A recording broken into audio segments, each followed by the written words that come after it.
to our various guests we've invited from various institutions, and most importantly to our superstars of this hackathon, which is all of the participants. So I welcome you to the session and good luck with pitching. So I first would like to congratulate each and every one of you for making it this far within the hackathon, which is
then Team the B Group, then The Plug, and then We 199, and then World Movers.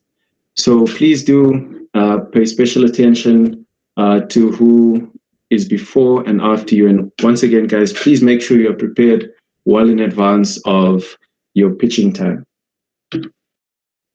Cool. So without further ado, I would like to take this opportunity to allow the judges to introduce themselves.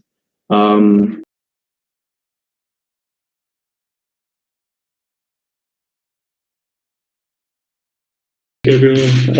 afternoon, everyone. I'm Paul Plantinga. I'm with the Human Sciences Research Council, where I manage a program called the Policy Action Network. We support public sector decision-making using data and research evidence. Thank you. Awesome stuff. Thank you so much, Paul. Our next judge is Mr. Mokgapi Maleka. Thank you. My name is Mokgapi, as been introduced. I'm with the Governance Support Program of GIZ, and in there I'm part of the portfolio that's looking into issues of accountability and oversight at municipal level, including communicating with the citizens, citizen engagement, as we call it. Thank you. Thank you so much, Mr. Maleka. And then after him, we have Mr. William Maisela. Afternoon, everyone. My name is William Maisela. I work for Tshwete local municipality as a business analyst. My work entails managing more than anything the Smart City project. Thank you. Awesome stuff.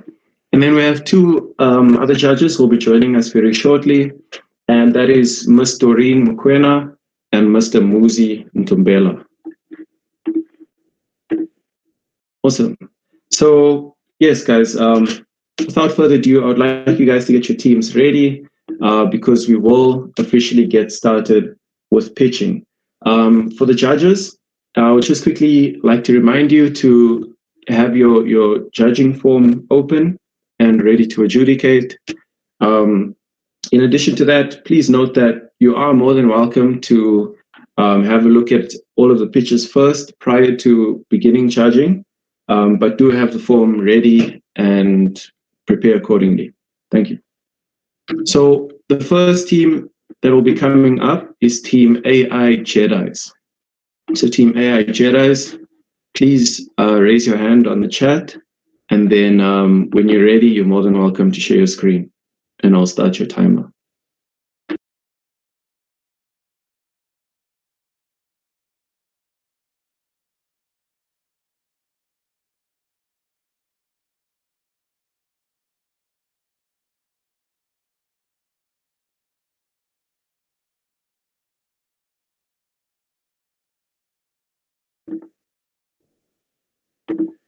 Do we have Team AI Jedis? If you're here, please unmute yourself.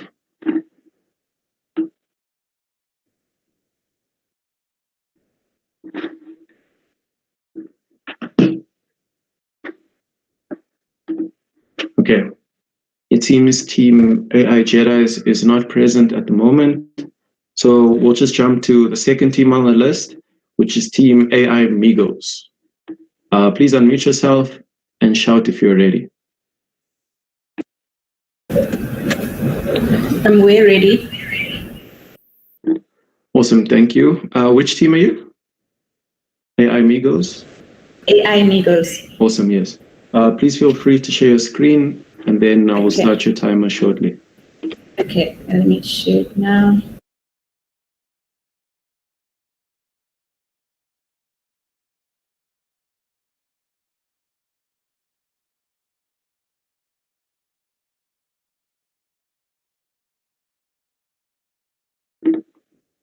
In the meantime, I'm just going to call upon the next team to prepare accordingly.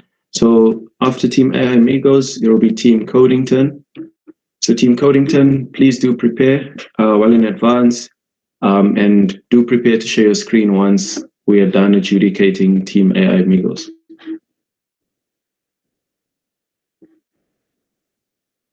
Okay, I'm ready to present. Awesome, thank you. Your 6 minutes begins now. Okay, afternoon, ladies and gentlemen. My name is Nobande and I'm from the AI Migos team. So we have created an app called Asibambisane because we believe that the Tshwete municipality has a problem with youth engagement when it comes to participation in the youth unemployment and community projects. Being unemployed for a long period of time has brought poverty, debt, family tension, and mental health issues. And the municipality will be able to change that using this app. I will now hand over to my colleague.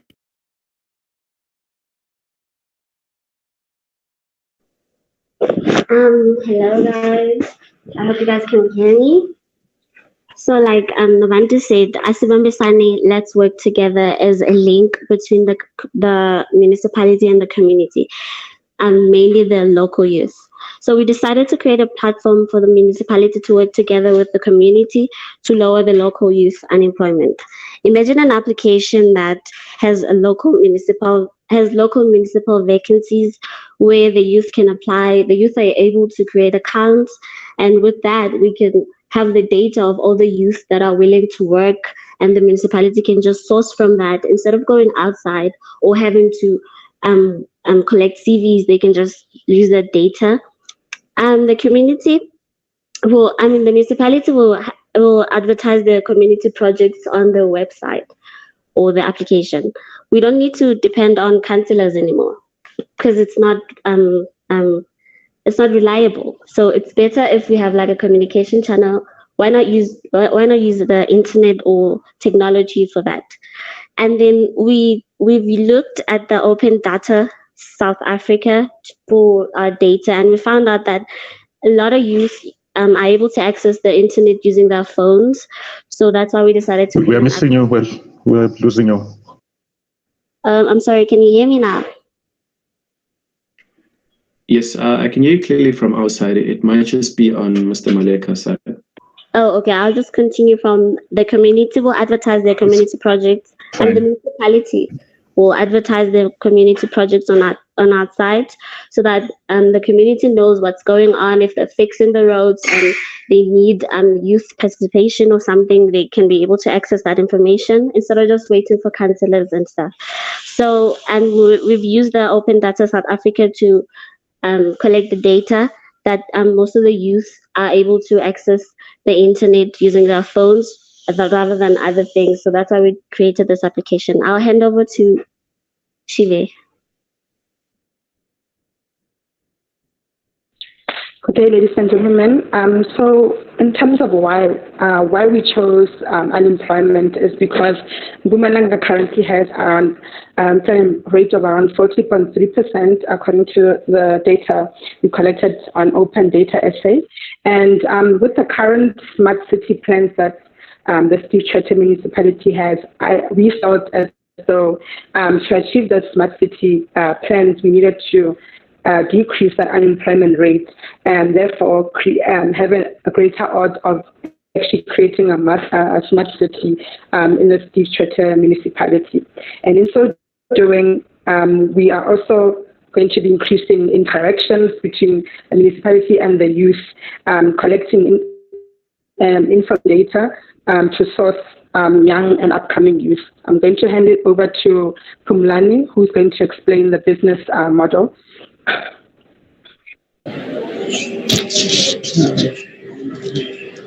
Thank you very much, Shiva. So on the business model canvas, as you see that our key partners, for our application to run 24/7, we'll have to get a cloud hosting partner, which will be AWS.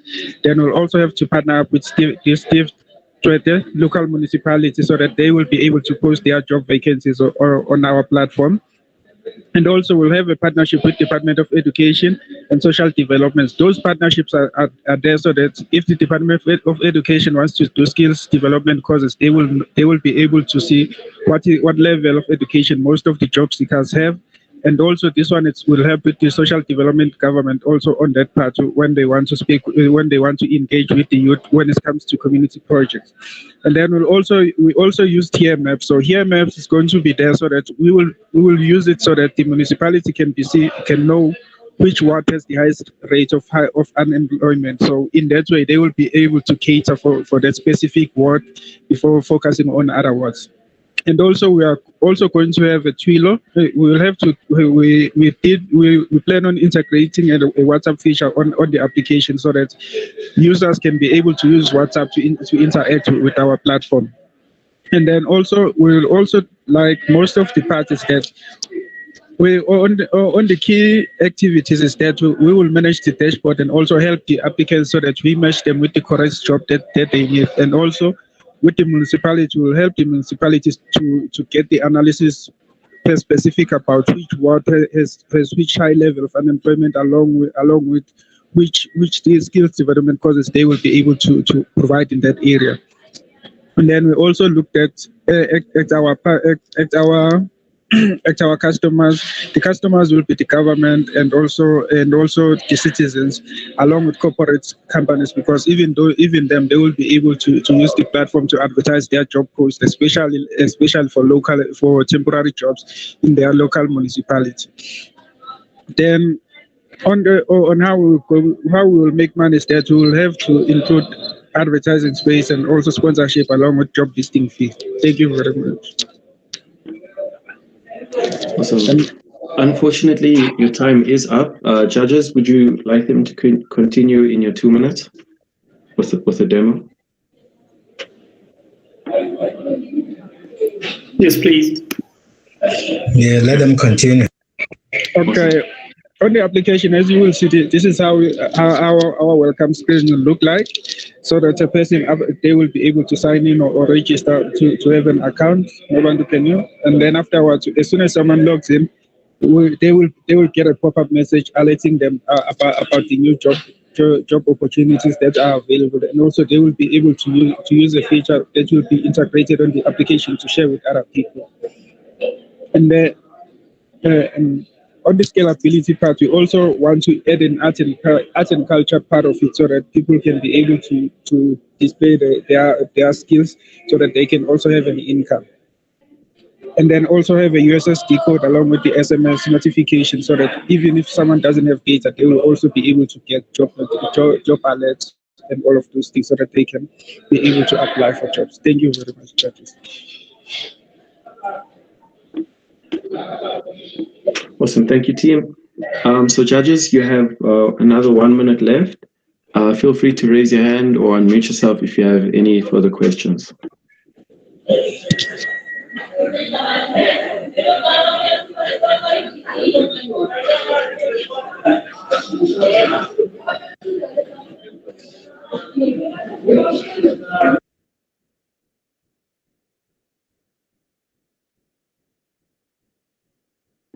Okay.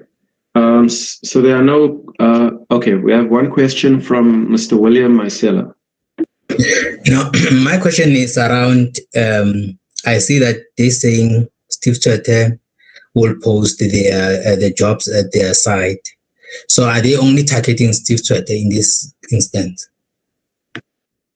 Initially, we want to target Tshwete, but in future iterations, we will target other municipalities as well. Okay, thank you. Awesome. Thank you so much. So unfortunately, judges, your time is up. Thank you so much, Team AI Amigos. I would like to call upon Team Codington to start preparing and to share your screen when you're ready. Yeah, do we have a representative from Team Codington?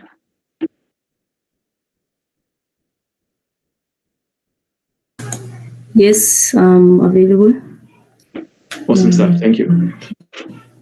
Cool. And then after Team Codington, we have Team Daily Debuggers. So if Daily Debuggers is here, please do prepare yourself.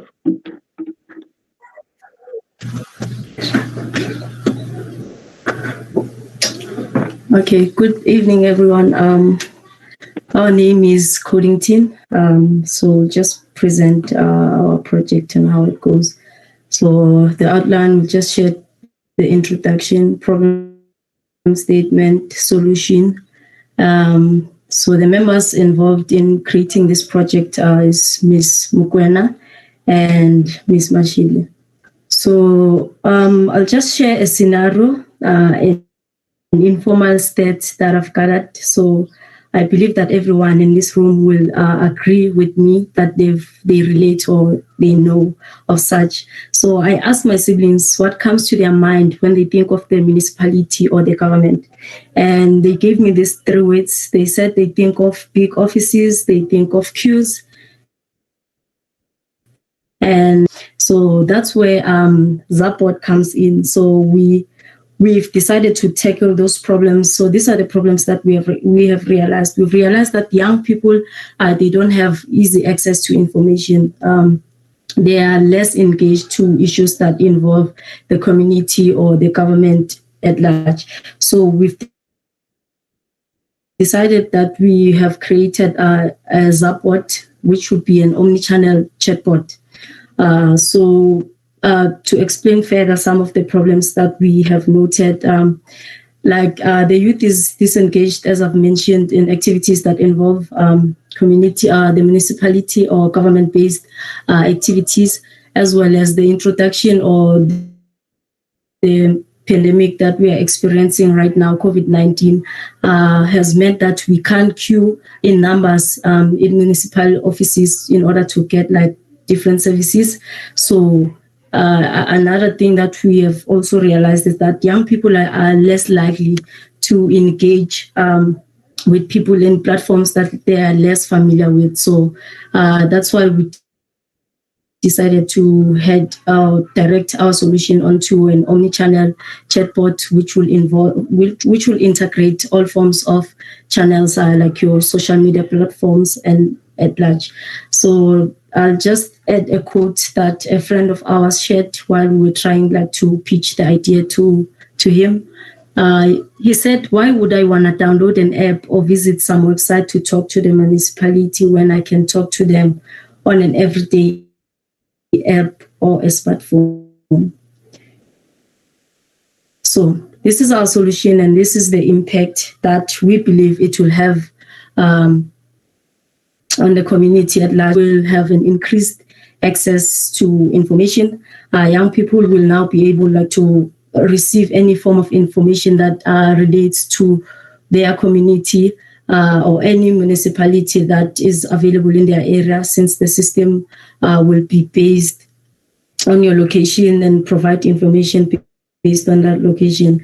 We also think that our solution will have a great effect on response that people get from the government. So it will have fast response. Imagine where you are sitting on a couch and you are on your WhatsApp and you want to find some information or a statement or proof of residence. And you just click on that, then you'll find your information instantly through WhatsApp, through our chatbot, as well as another benefit or impact that I think will be the most important one is the government will have enough data collection from the users that are registered on the chatbot and the information that they use when they sign in. This data collection will help government to cater services according to the needs of a particular community.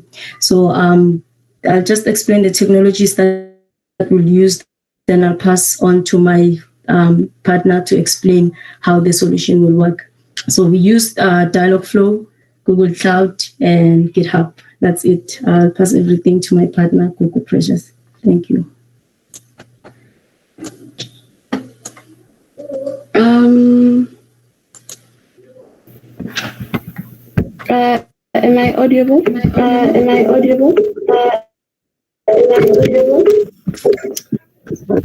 Yes, we can hear you. Can you hear me?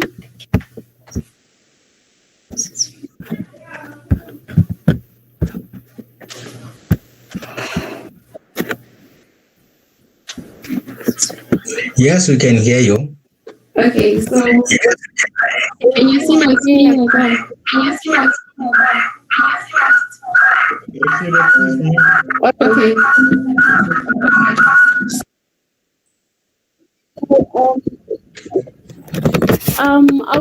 As my team said, my name is Google Precious Mukwena. So we created an omni-channel chat box, which the name is Zabot. So what Zabot will be doing is Zabot, people will be able to communicate with the government using their everyday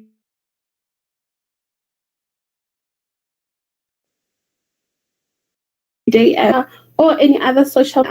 They'll be able as well to find information, to manipulate the information as well. So one thing that we will be focusing on, let me just type so I can show you.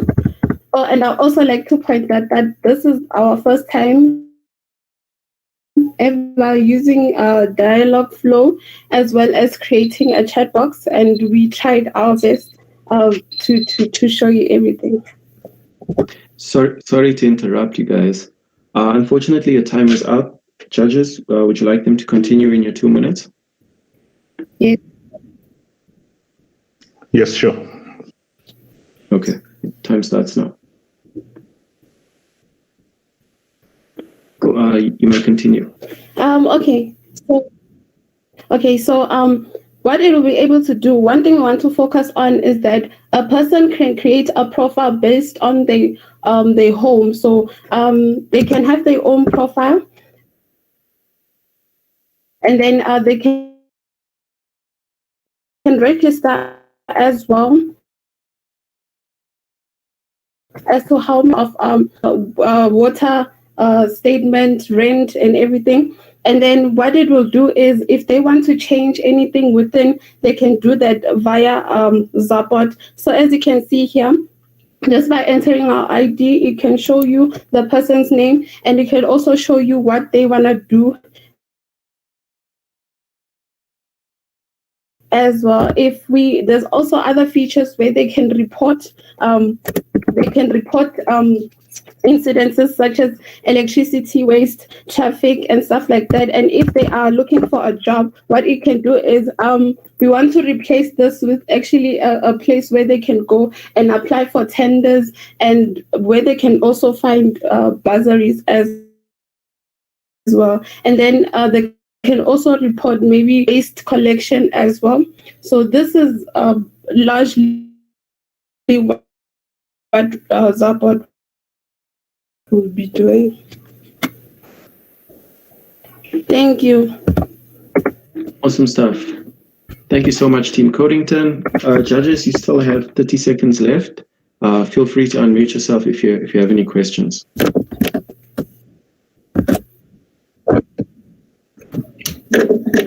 If I can ask a quick one. Thanks for the presentation. Just one question. So you built the kind of front-end agent for the bots.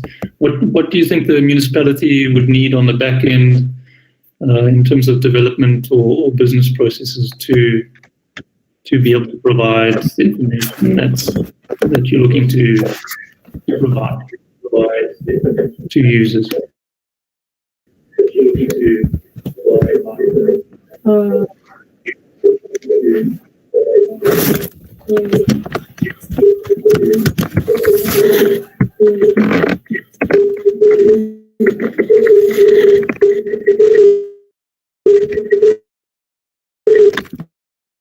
Okay, sorry, team.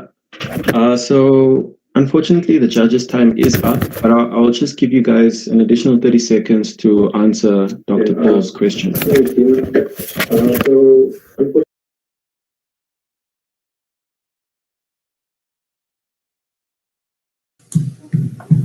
Hello? Yes. There was a sound glitch. We couldn't hear a thing. I'll just repeat quickly.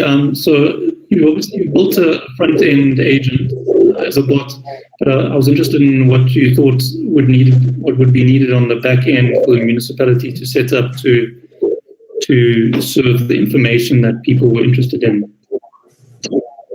So what does the bot connect to on the back? Okay, basically. Oh, okay. Yeah, the interfaces, as you said, will be different. So it will work on different platforms. For now, it's just web-based, but it will work on social media and everything. Then on the database, we'll need to collect information on each individual household, like the address and the number of occupants in that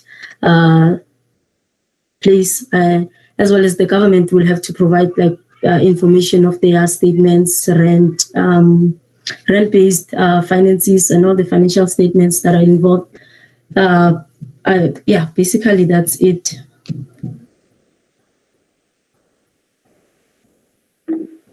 Awesome. Thank you so much. Dr. Paul, I hope that answers your question.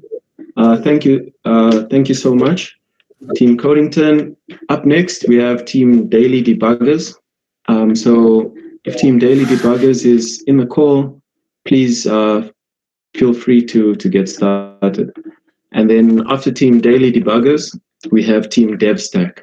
So Team DevStack, when we're judging Team Daily Debuggers, please make sure that you are ready to present.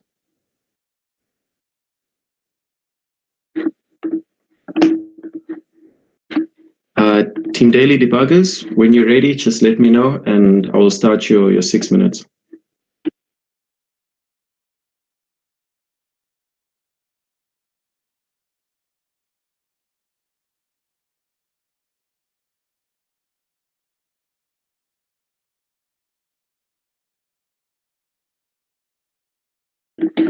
Can I just confirm? Ms. Letiwe, are you from Team Daily Debuggers?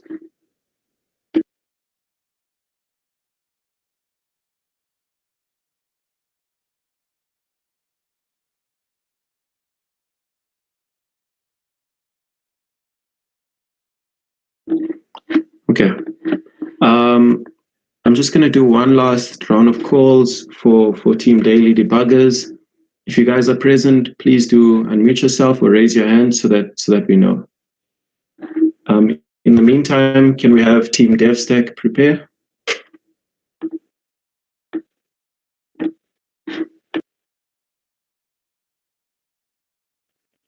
Yeah, we're ready. Awesome. Is this Team DevStack? Yes. Okay, cool. Awesome. Please feel free to share your screen, and then when you're ready, I'll start your 6 minutes.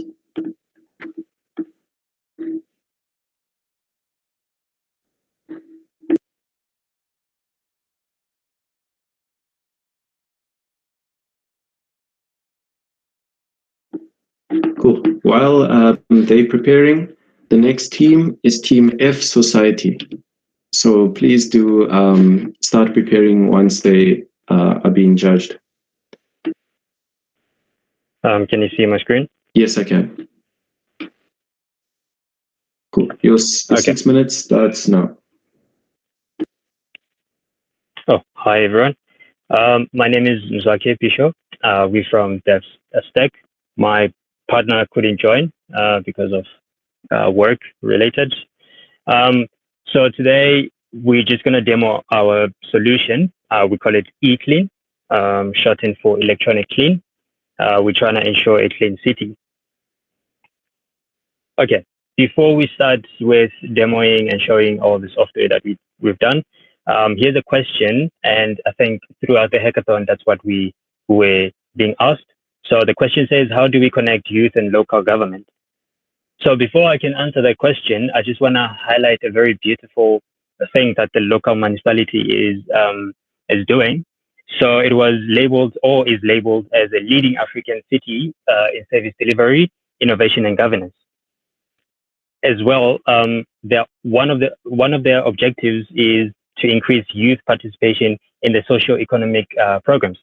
So let's look at the socio-economic programs. So I made 3 examples, of which Land Care was one of the points that we're focusing on.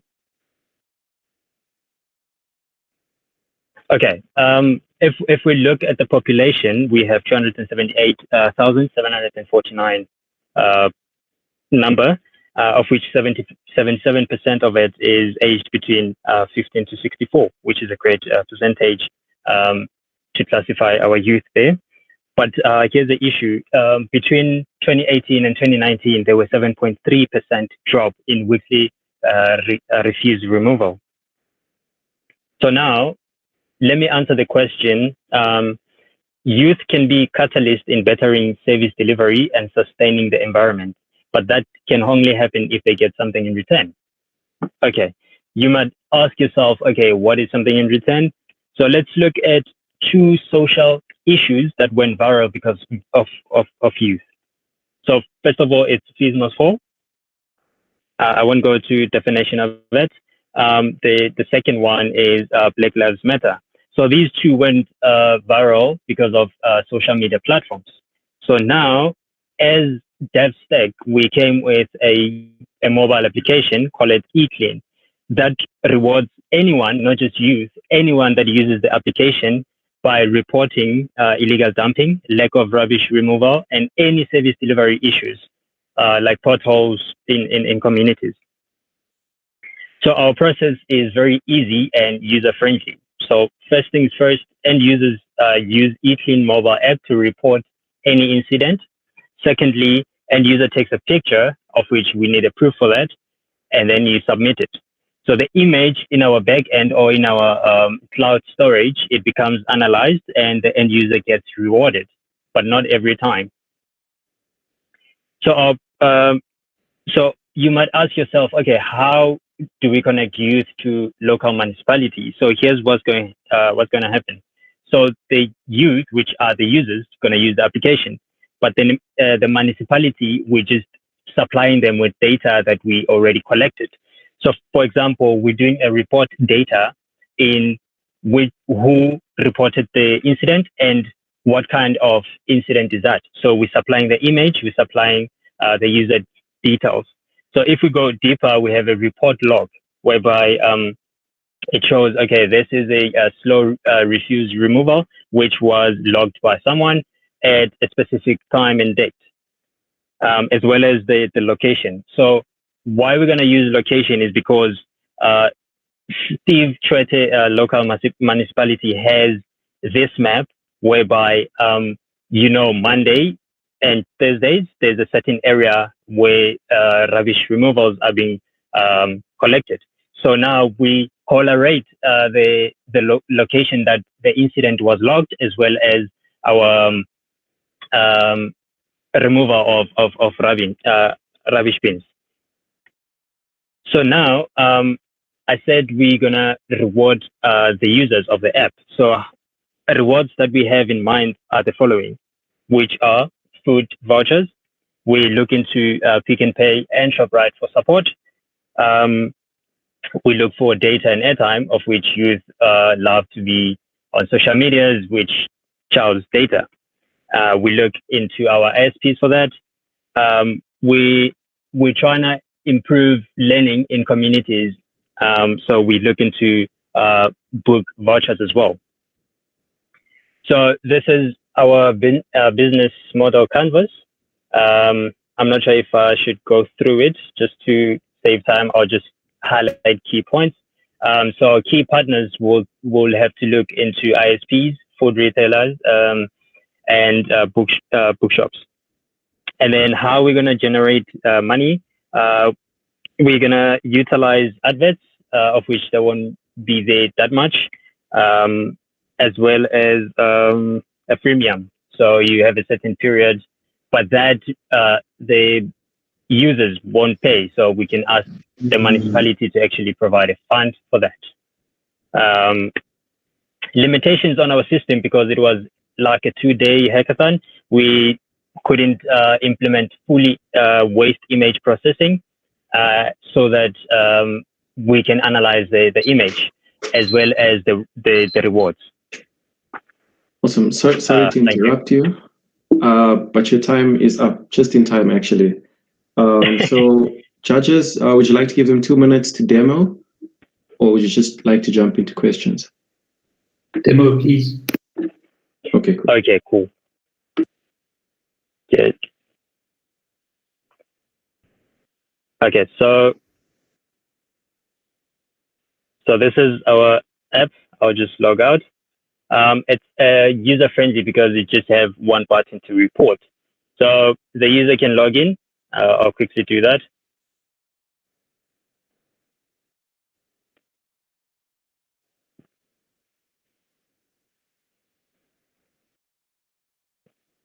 Okay, so now you have all the list that the incidents that you want to log. I'll just say slow refuse removal, and then you press report button. Report button brings up a camera that you can take a picture with. So you can just take a picture, use a photo, and then it shows you, okay, the photo has been stored. We're analyzing the photo, and then please review your rewards. Yep, thank you. Awesome, thank you. Judges, there's still a minute left for any questions.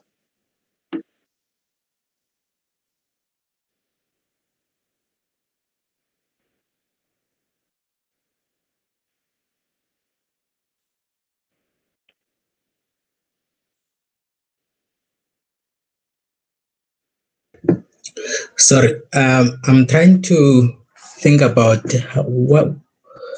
why would you want to reward, and what will it be? What is in for the people that are sponsoring you, like your Pick and Pay and CNA? What are they going to benefit in this partnership that you're going to propose? Thank you.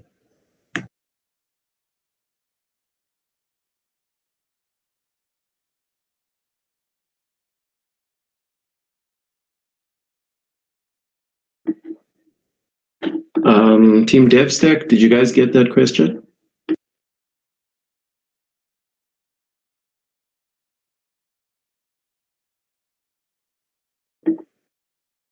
Okay, I think we've lost Team DevStack.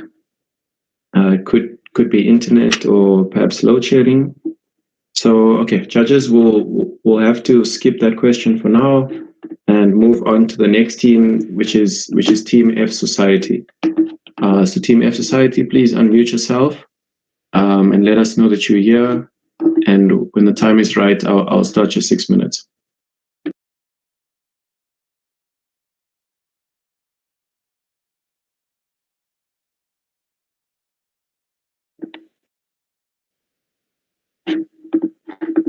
Okay, do we have Team Great Technologies?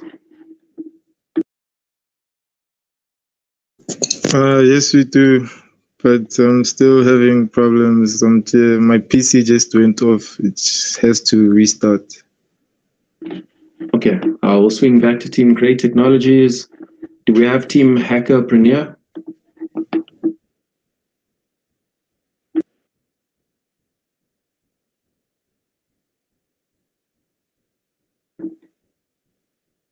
Team Hackerpreneur, are you guys here?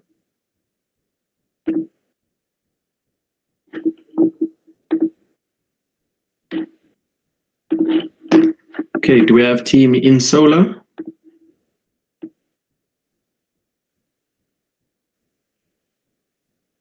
Team InSolar, please unmute yourself and shout if you are here. Going once. Going twice. Okay. Do we have Team MM Green Tech?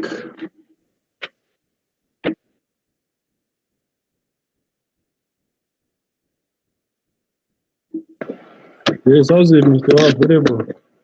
Awesome. Is this Team MM Green Tech? Yes. Sweet. Cool. Please feel free to share your slides. And then when you're ready, I'll start your 6 minutes. In the meantime, can I just call Team MU Agent to start preparing, please? And once you prepared, just give us a shout in the chat saying MU Agent is here. Thank you.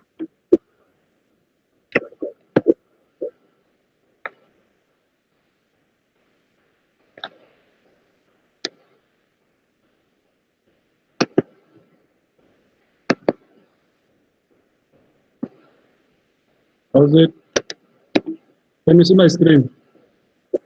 Not yet.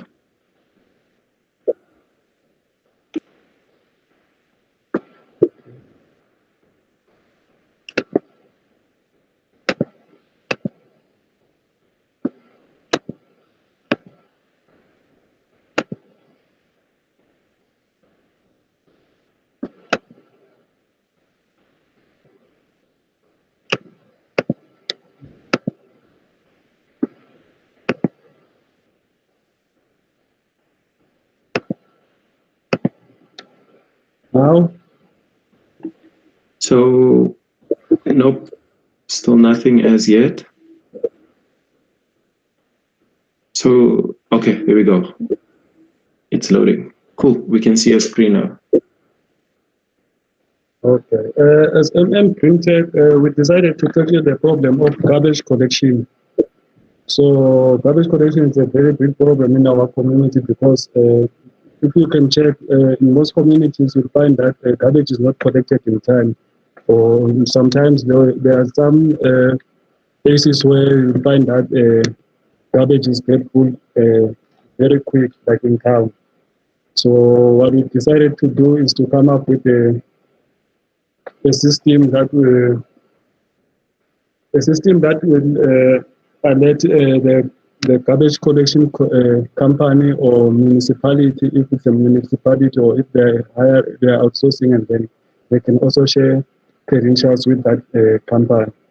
So in this system, it allows the garbage collector to monitor all bins in the real time. So we will also share a video screen so that you can see the hardware part of it. So this system, it also bridges the gap between the communication between the community members and the municipality.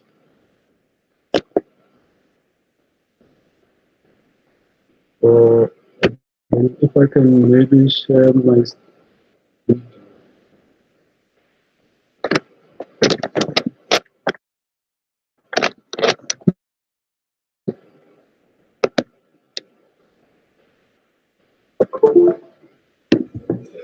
We can't see the screen. I mean, the presentation.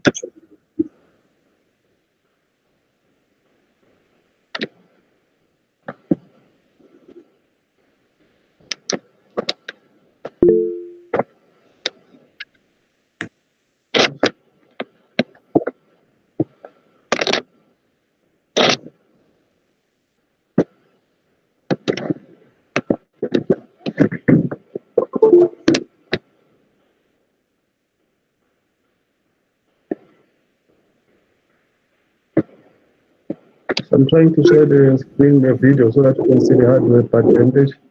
It's going slow, but it's working there. Can you go see the screen?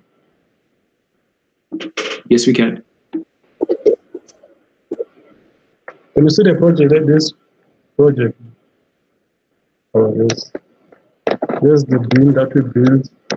So with this one, how it works,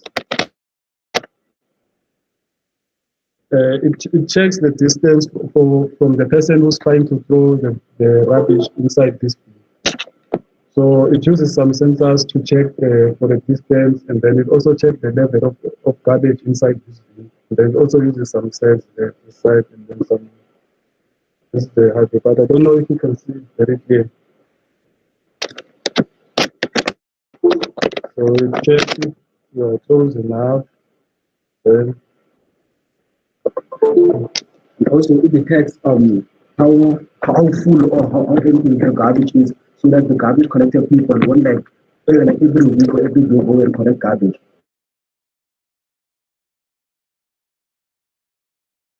Dustbin is from their offices. Like if the dustbin is full, then they can just send someone to come and collect the garbage. So if it's not full, then it's not necessarily like they don't have to go there and collect the garbage, because it will be a waste of petrol, waste of time. So by using those, we're going to actually reduce time and cost. And waste management people can focus on other stuff as well. So we also have like an application whereby the residents can lodge complaints. I don't know if you can see our screen. Well, like the residents can lodge their complaints online, because due to the COVID-19, there's only a limited of people allowed in government offices. So by using our platform, the residents can be able to communicate with the municipality regarding many problems like your water dumping, your burst pipe, sewage pipe that they like take long to be fixed. Because in some residents, there are like sewage pipes that take longer than usual to be fixed. So by using our platform, the residents can also put more pressure on the people, on the municipality to come and fix the garbage waste on time.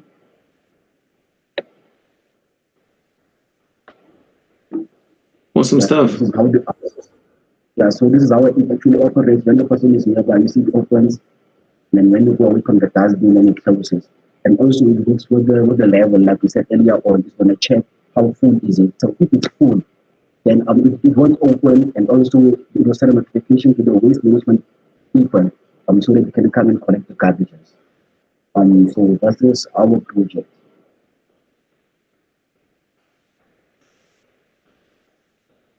I think that's it from our side, and then we also have this communication platform. I don't know if you can also see very well, where you can also print your proof of residence, and then you can also check for applications, notices, as you can see here, and then you can also register under the municipality, so that you can be able to print out your proof of residence without going to the municipality. And also, like the youth, if like they have like ideas that they want to share with the municipality, you can actually use our platform to also communicate with the municipality to further enhance or speed up the development of the community.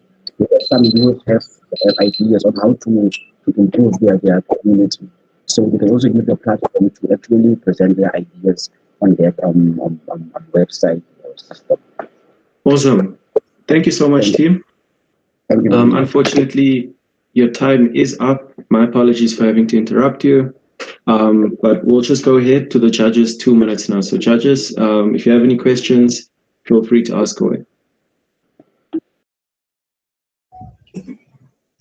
I think my question is, did you create this in the last 24 hours? Yes, we did have most of the components, so we started doing it. That's why we even used it's not everything that we wanted for this system, but then most of the components that we needed, we did have them. So we decided we do the hardware part and then the software part as well. So it was all done in 24 hours. And also, this isn't all the functionality that we had. So like we also have a function in the site whereby you can actually see the location of these dustbins. It won't be even one dustbin, like many dustbins in different areas. So then you're going to have a GPS location for each and every dustbin, so that you know exactly which dustbin is full and which one is not full. So you can strictly go to the one that is full without you even have to go around and check each and every dustbin. So for that part, we haven't actually have time to include as well because of time. But then what we presented here, we all did it in the 24 hours digitized papers.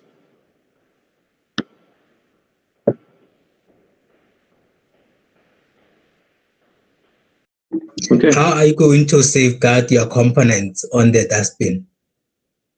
Make sure that people don't remove whatever you've put there, the sensors and everything.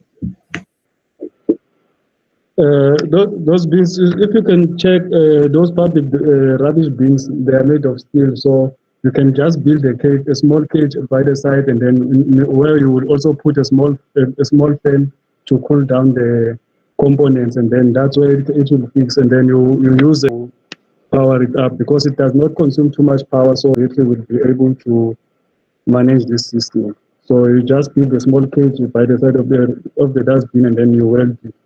And then it will be far safer, and then even water won't be able to go inside. It's like similar as those remote gates, the big one. You see the caging where like they really put metal over it so that people won't steal the actual generator.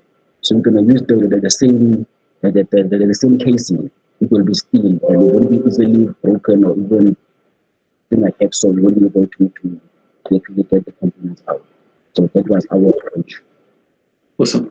Thank you, team. Unfortunately, the judges' time is up. But thank you so much for that presentation. Up next, can I call upon Team MU Agent?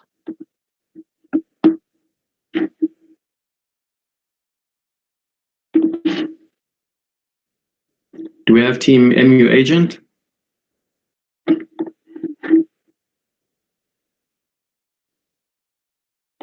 Okay. Do we have Team Osiris? Yes, we are here, sir. Awesome. Cool. Team Osiris, please feel free to start sharing. And then in the meantime, I would also like to remind Team Service Alert that you are after Team Osiris. So when judging does start, please do prepare accordingly so that you can start sharing your screen when it's your turn. Noted. I don't know. Are you guys seeing my screen now? Yes, we can. Okay. This is the. Okay. Okay. My name. Time starts now. Okay. My name is Tshwete Njali, and I'm from the Team Osiris. Our project name is waste management because we aim to improve waste and build revenue for the government in the process. The team, our team consists of 2 members, Ben Timunye and me, Tshwete Njali. Our project was inspired of the problems that most of the municipalities as a whole, including Tshwete, that sometimes we'll find dumping sites, we'll find trucks, sometimes they'll stand with the refuse, sometimes they'll stand there long in the maintenance, and there are no logs that actually can determine as to what's the problem.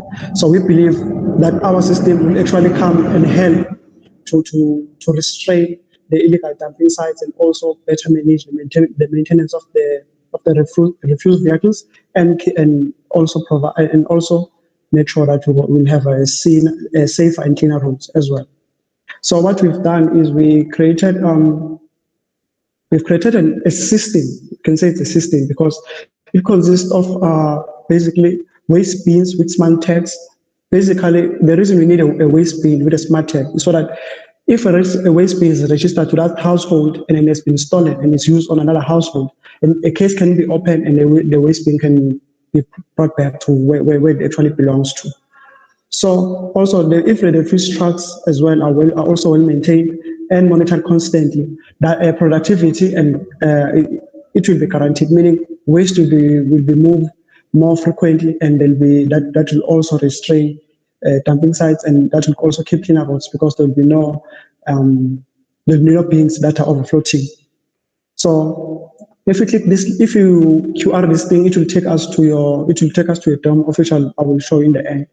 So in summary, our smart tags will have the data of the household and the registrations of the holder of that physical address, and like as to which local municipality is registered to. And also we need to have some kind of a smartphone party system, of which I've included it here, as you can see here in this picture. That will also scan the smart tags, and that will also help to provide proof that on that street, basically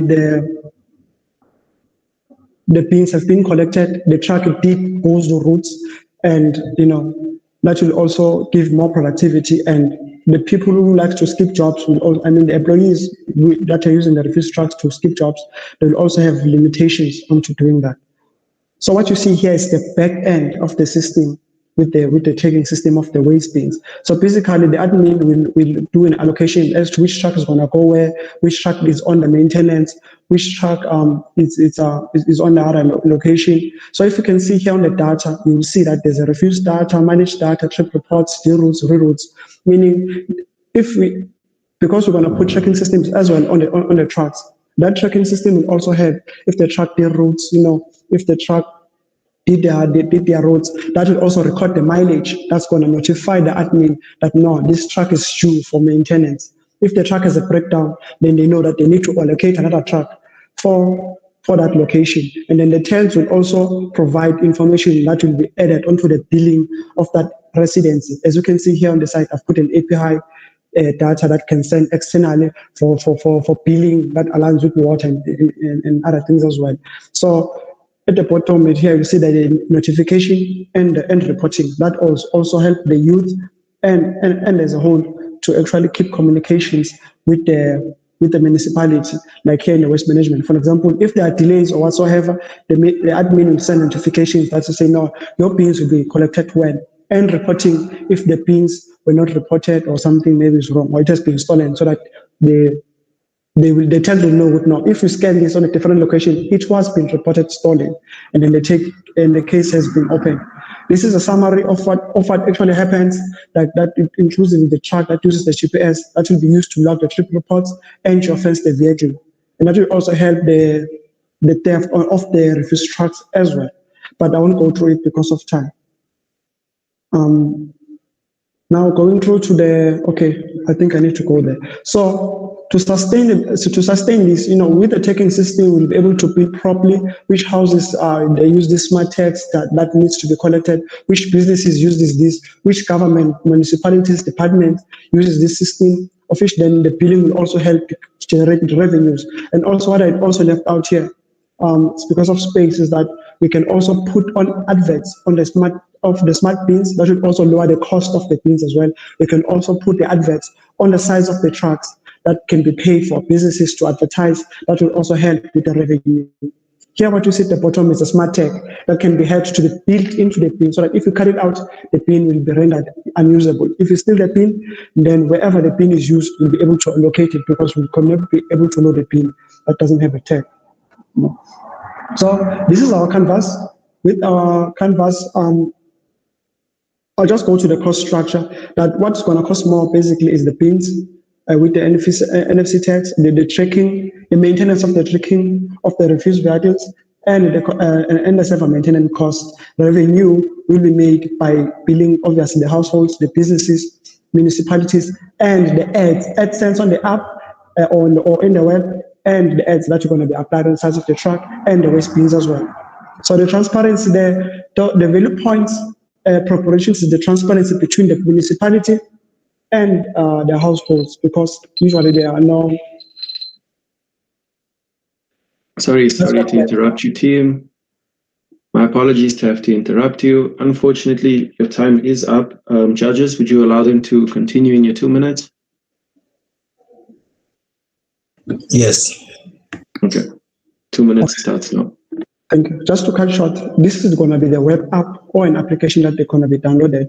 And just to add on it, that application can also be used to be linked with water management and electricity management to cap theft on those departments as well.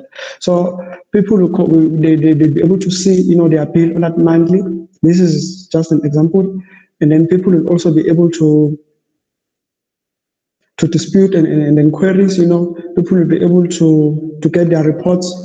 People will be able to query, why didn't you get bills this side, just to keep in communication the schedules as to when the bills are going to be collected, if maybe there were delays of maybe a short notice breakdown or things like that. And then again, in the tracking of the vehicles, this is part, basically I've put it this here on purpose, we've put it here on purpose. This is part of where the admin, like the governments, are to be able to see if the trucks are on route. If they're off geofence, then it can report so that they can follow up as to what is the problem. That will prevent the theft of parts, and it will also help the productivity as well. And then the notifications from the municipality to the households or businesses as to maybe the delays, if maybe there are new products as well, etc., etc. So here at the bottom, before the exit, you will be able to have to, like here where I'm highlighting, that's where the space of the AdSense, like the adverts, that will be also able to help to create revenue. Yes, thank you so much for the opportunity.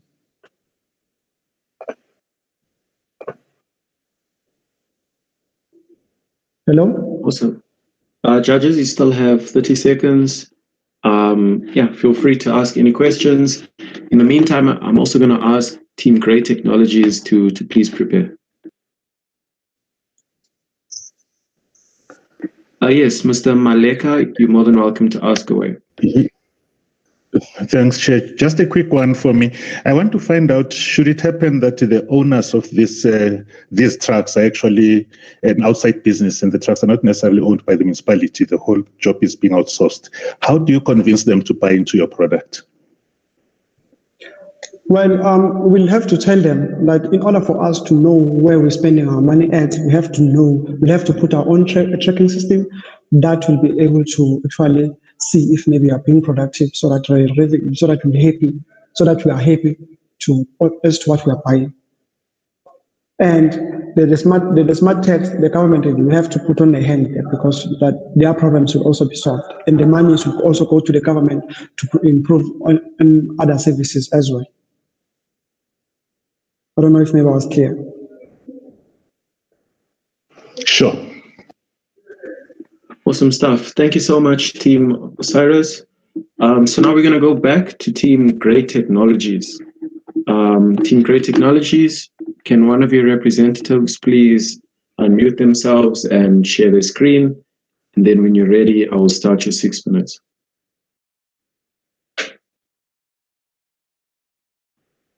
And then after Great Technologies, we'll be going to MU Agent. Yes, I'm ready, Gabriel. Awesome. Please share your screen. Okay.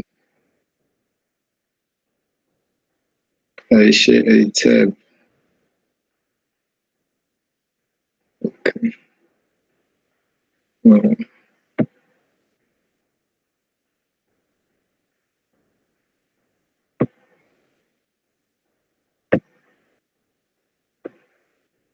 Okay.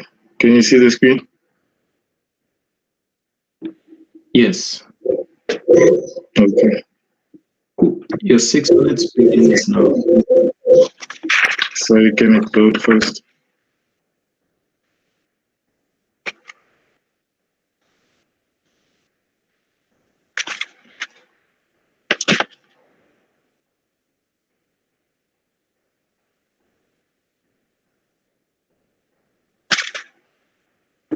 Okay. Good afternoon to you all. Welcome to the Great Technologies presentation for the Tshwete Municipality Hackathon. Our proposed solution for the hackathon is a utility management solution that is a go-to for utility management within a city. Utilities such as streetlights, drainage networks, electrical lines, substations, waste dumps, whereby job processes surrounding these utilities can be logged, monitored, and creation of reports surrounding these projects. We aim to enhance service delivery by providing the municipality with project management tools and advanced visualization tools to help them with the planning, repairing, and monitoring of these tools, and centralize the data surrounding these projects through the use of our admin portal. Our solution enables the city to collect data on all the utility projects in the city to help to give the public better responsive service delivery and provide visual illustrations about these projects to help them to appeal to the youth through technology, to update them with extensive documentation to increase more public trust among the community and the municipality. Our business model is focused on providing services for the Tshwete municipality and the surrounding municipalities, whereby we offer them a premium deal for procurement of the utility management system. This will enable the city to get a step closer to achieving the smart city goals by making sure that the projects surrounding utilities are properly documented, which we offer the easiest way for logging a utility problem, creating progress reports on maintenance on these projects, and we offer a mapping tool that can help with project planning and on-site job processes, and hopefully cutting down the planning cost of progress report meetings and thus saving the city more money while offering them a better way to manage utilities. Our solution is able to scale, and we could be available to many municipalities in South Africa. Our solution works by simply, in our community recently, there has been an ongoing fiber electrical pole installation projects, which would have been effectively managed using our solution by simply creating a new utility project and adding details about that project, such as the duration, members, expenditures, to help to complete the project in the specified time and budget. We also have a geological information system that helps to preview all the utilities within the city. I am now going to go ahead with the project demonstration.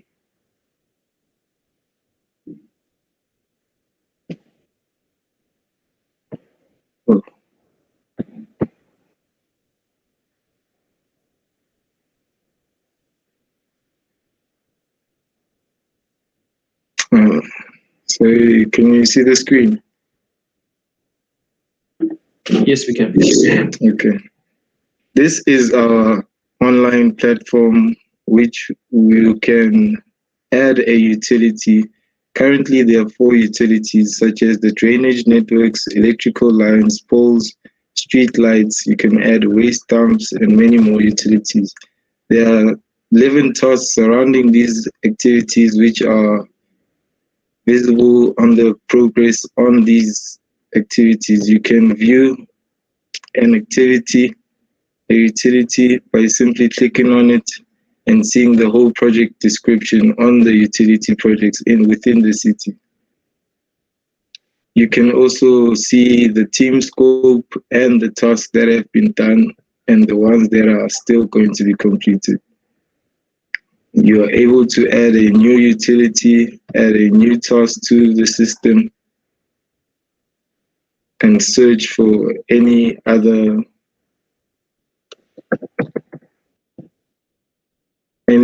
task that is being done by the city and was logged through the utility log. You can add users to the project through our member page, where you can assign people with job roles and delete members, add them to the database. We also have the utility map, which is basically a geological information system showing all of the utilities in the city. We have a tutorial for it to help to improve the user experience so that people are not complicated or confused by the system, which basically gives a brief overview of all the tools you can use. You can simply show any tool in the system, utilities such as streetlights. This could be a representation of all the streetlights within the Tshwete municipality. And whenever a project is being done on one of them, you can add a marker or see any information regarding that utility, such as the streetlight name. Sorry, team. My apologies to have to interrupt you, but unfortunately we have to stick to time and your 6 minutes is up. Judges, would you like to allow them to continue in your 2 minutes? Thanks. If I can ask quickly. So this is, are you customizing open source software for the Tshwete application, and what changes have you made or customizations have you made to suit the specific context? This is Great Technologies software. We built it. We're only using plugins such as Leaflet for the maps, if that answers your question, sir. I have a question again. I think I just want to check, is this sort of a project management software for utilities? Yes, this is basically a project management software where you can log, monitor all the job processes surrounding the utilities that the municipality owns, such as streetlights. So whenever a job has to be done upon a streetlight, you can simply add a marker and print a detail report to show any person who is on site which lights have to be fixed and such. And we can detail the whole process by beginning to end and create reports which we can print out so that we can better report on matters surrounding the municipality. So how are you going to source the information? The information, I'm looking to get any data from any public resources and hopefully the Tshwete municipality on their utilities surrounding the city. Thank you. Thank you. And then we have a question from Mr. Muzi. Hi, thank you, guys. Yeah, just one comment from me. I think it would be nice, in the interest that these guys would take this thing further, to the figures as to how much has already been spent, because I think in the past we've spoken budgets that are being allocated to municipalities and where they are being spent. So if that data should be available from the municipality openly. So if I would like to see when you further develop this, obviously, you incorporating the budgets linked to each project so that the citizens as well, they know exactly how their money is being spent, and I think then it would add more weight onto the platform. So you are on the right track, but now let's get exactly what is it that would add more value. So yeah, adding something like the budgets and the spend on each project so that it is transparent, Thanks. Yes, I understand you clearly, sir. Thank you for the great input. Awesome. Thank you so much, judges. So up next, we will have Team MU Agent. So firstly, thank you, Team Great Technologies, for presenting. And then can we please have Team MU Agent share their screen and get ready. And then, yeah. Good afternoon. Can you hear me? Yes, we can hear you. Okay. Awesome. Your 6 minutes starts now. So I'm from MU agent. MU stands for municipal agent. So the state tell us that there's billions lost from the government, from the water and electricity illegal connections. About 10 billion of that is from the water leakage, which most of this leakage, they come from the pipe leakage, like pipe in the streets. Okay, there's also other problems that government come across, especially local governments. It's when they which can cost life, like they unmanaged roads which can delay or obscure the healthy workers to access the patients, which in that case they can be a life loss.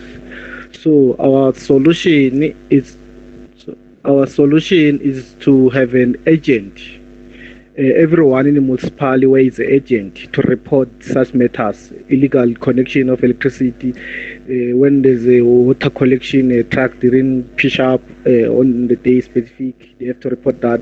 When there's a power transformer maybe burst, maybe due to lightning or such.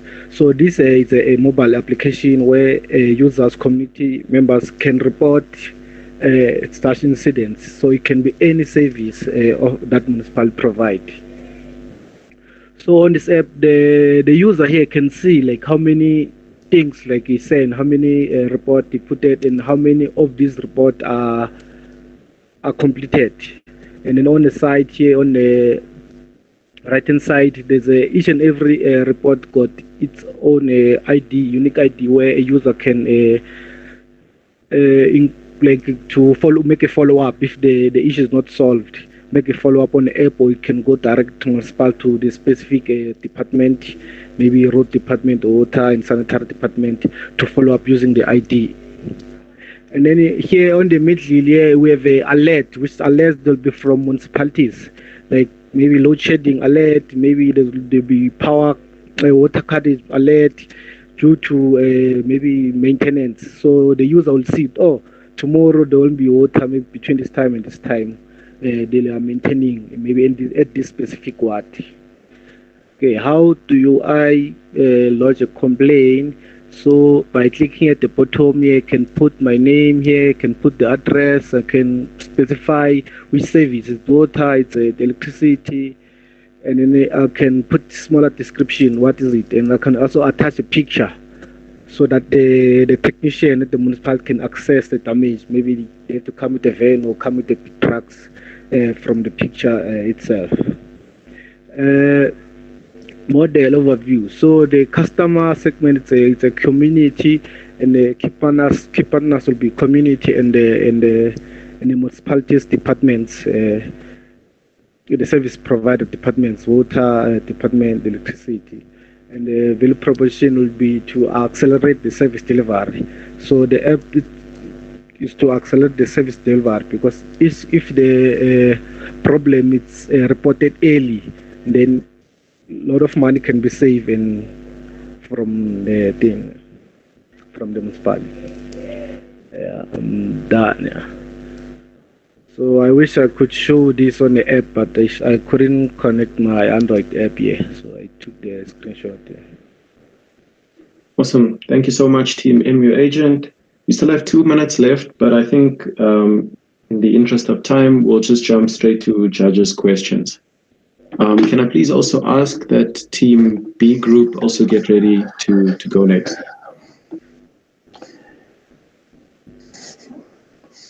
Can I ask my ask? Yes, feel free. Thanks. Yeah, just a quick one. I'm trying to find out how much will it cost citizens to use this app. What are the cost implications of having this app? Because clearly they'll have to pay somehow to contact the municipality in terms of reporting whatever incidents that may be happening in their communities. Okay, such app can be for free for citizens, for the community to use at the cost of advertising. So Mpumalanga advertising for like retail shop and stuff, is the one that they're gonna pay for the cost of the app, for hosting it, the database and everything. So, but the user will be for free, and the municipalities to put alert will be for free, everything.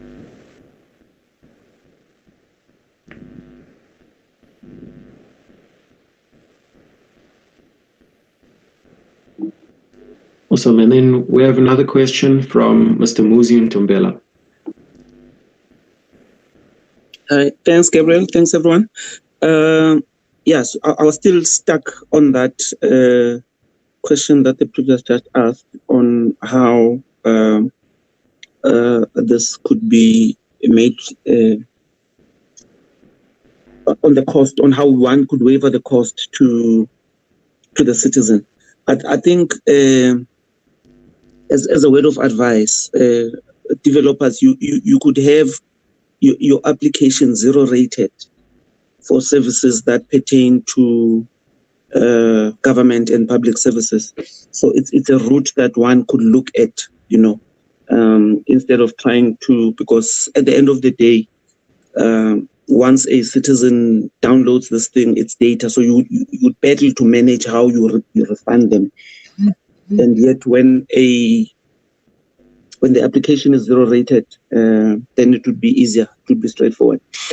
My question is, obviously, this application would be twofold. I just wanted to check if the team had presented anything to the sort of a dashboard that the municipality could be looking at. Because remember, these incidents, when they are being captured and logged, they need to go to someone.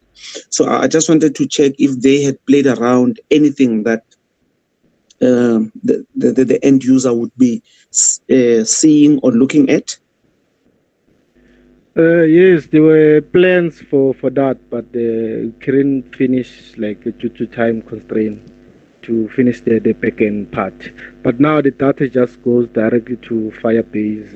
Yeah. But there was a plan to create a dashboard for that to go to directly. Let's say I'm reporting a water leakage. It's going to go to the directly technicians on that are responsible for that particular matter. And it's for electricity, we're going to go for electricity department. So yeah, but we couldn't manage to implement that. Okay. I hope that answers your question. Unfortunately, the judge's time is unfortunately up. So without further ado, I would like to call upon Team the B Group to come up next. And then once again, thank you to Team MU Agent for your presentation. Thank you. Is it my time now?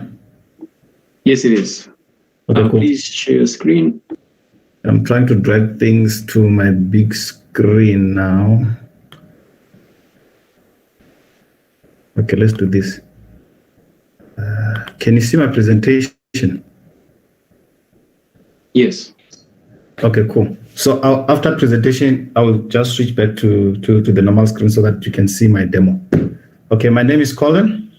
I'm a member of the big group. My colleague is at work. I'm working from home, so yeah, you can imagine. Okay. Our name of the project is called We Connect Africa, a virtual economic zone. The big group already. These are the members of the team. Okay, fine. Our problem statement is that what can Tshwete local municipality do to reduce youth unemployment in general? So we know for a fact that South Africa is one of the countries that have the highest unemployment rate. We can even see it on our streets. We've got a lot of youth who are just loitering. Number two, based on what the state SAS said, there's about, in 2020, first quarter, there was about 20.4 million of young people aged between 15 and 34. And then this age group accounted for about 63.3% of the total number of unemployed people in South Africa, which is a call for concern.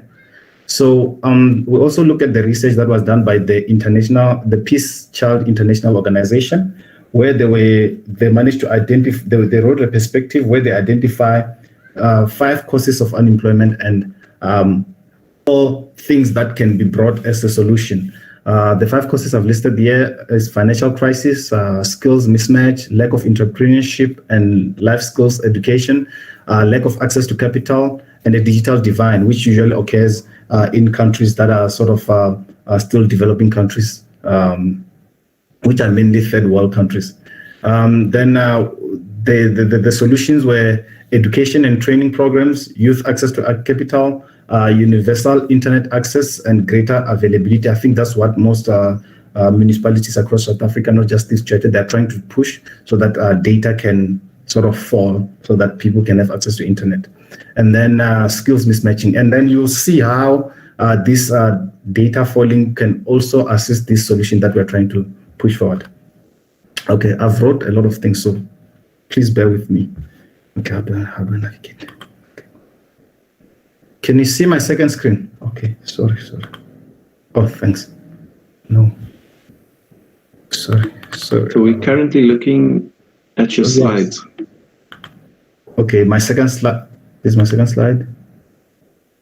My proposed solution. Okay, fine. So what we are proposing is that we are proposing that there should be an online platform which empowers municipalities with the capabilities to facilitate what we term as virtual economic zone. This virtual economic zone is going to be set up in such a way that it's like one services shop where entrepreneurs, SMEs, private sector, local government, community members can be able to trade in terms of services, products, and any other thing that they can be able to trade, including skills. So the key deliverables that this platform will provide a portal that will allow this for SME entrepreneurs. It will provide a portal that allow members of, and then if ever maybe let's say you have a car wash, a salon, if ever you have a software development startup or you're a freelancer, you're able to register as a freelancer or as a startup. And then if people can be able to acquire services directly from the platform. And then if ever there are tenders and projects that comes from the government side, even from the private side, because even private companies, they do offer those small jobs. So you find that they want somebody to come and do garden, they want somebody to come and clean, all those things. Private companies and municipalities, they can sort of collaborate and put all those works on this platform so that it can be easy for freelancers and SMEs to be able to bid for those jobs and access them easily. And then also private companies and local municipality can also bring in all their job opportunities into this one platform so that people can have one place where they're able to go apply for jobs, any kind of job that is available within that municipality demarcation or area. Okay, which screen is this? Okay. Okay, this is not necessarily a business model, but this talks to who's going to benefit what, and then I will try to explain the business model on the other PDF slide, but I didn't put in any points specifically, but I can explain how it will work, and then you can see it on the platform directly how it will work. So for service providers, people like entrepreneurs and SMEs, this platform will assist them to sort of meet new customers or create have access to additional opportunities that they wouldn't have had without this platform existence. It increases their potential of increasing the revenue. It also gives them a better online access and presence, and also grows their brand. And then for job seekers, it makes it easy for one to find everything that they need in one platform. It reduces costs for you to look for jobs, trying to go there and there, trying to find openings in different areas. The cost of you finding a job, it becomes cheaper, which will benefit obviously the citizens of the municipality. As well, for the local government and the private sector, it also assists them in terms of identifying the right skills at the right time and being able to accelerate their procurement processes. And also, they can also be able to diversify their procurement. Oh, time out. Yes, I'm so sorry to have to stop you there, but okay, unfortunately, we're going to have to request more time from the judges. Judges, would you like them to show the demo?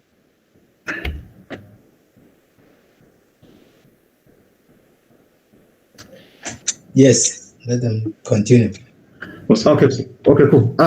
I've jumped the slide. Let me just show you the demo because I'm out of time. Okay, cool. This thing is built, I'm a WordPress developer and also an Android developer. So I've combined both. There's a mobile app that I'm gonna just switch on my camera now quickly. You're gonna see, and then I'm just gonna walk you through the browser quickly, the web one. Can you see my screen? Yes, we can. Yeah, can you see my app on my mobile device? I switch on my camera. I don't know how to make it visible.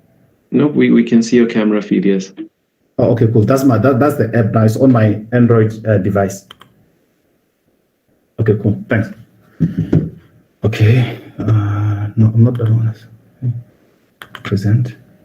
Okay. Now I'm gonna demo the one on the web now, just for you to see all the functionalities. Okay, cool. And then. Okay, yeah, so this is how it's going to look like when you land on the page. And then these are going to be some of the categories of people who can register. You can register as a gardener and do some professional gardening. If ever somebody wants a gardener, they can book you directly from here. And then a plumber, a cleaner, and other types of computer repair tracking. And then at the bottom here, you can see opportunities that have been already published. Somebody can come here and publish an opportunity. I want a website developer. I want a professional cleaner. I want somebody who can do construction for my head offices. And then for you as a SME, this is an SME account. This is a dashboard that you're going to have. You're able to list all the services that you have, manage your business directly from here, add members of your team, add branches of your business as well. And then as well, you can also do this. Go here and apply for jobs that have been advertised. You can come here and simply apply for this job of being a website developer, and then you can even state the price that you want to do it at as well. Maybe for 5,000, I can do the work, and then submit. Sorry to interrupt once again. Unfortunately, the judges' time is also up, but I will give just a second for any judges' questions.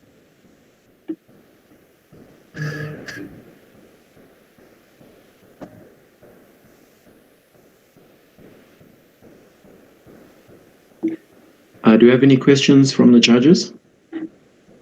Hi, Gabriel. Yes, my hand is up. It's not a question per se, but it's just a comment, piece of advice that I think as a provider for this platform, one would then want to go a step further and vet those service providers in terms of the minimal security checks. Because if I find a service provider through your platform and invite them to my home, and something bad happens, and then it can always come back to where did you meet this person? So it would obviously link back to. So as just a measure to safeguard our citizens, this is a platform that it's one of the wish list because in my personal capacity.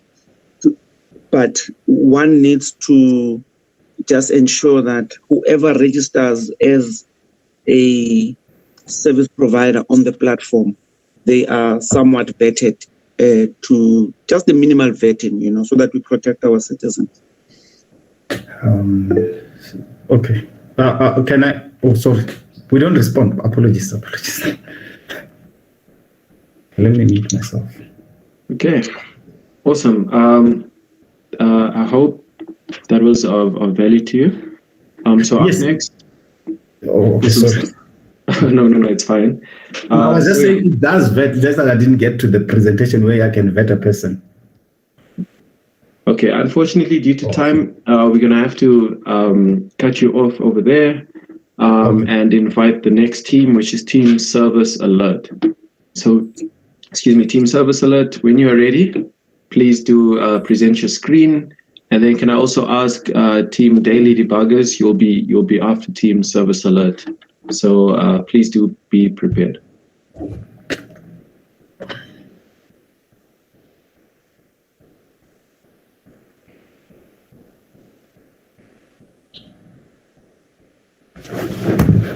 Okay, Team Service Alert.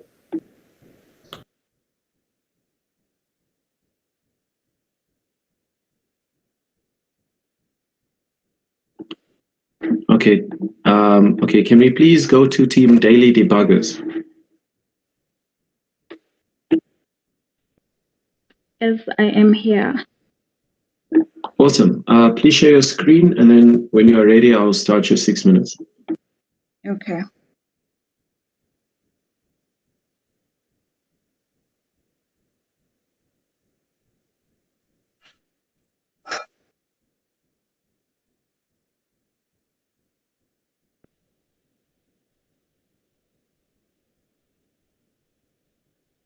I am ready.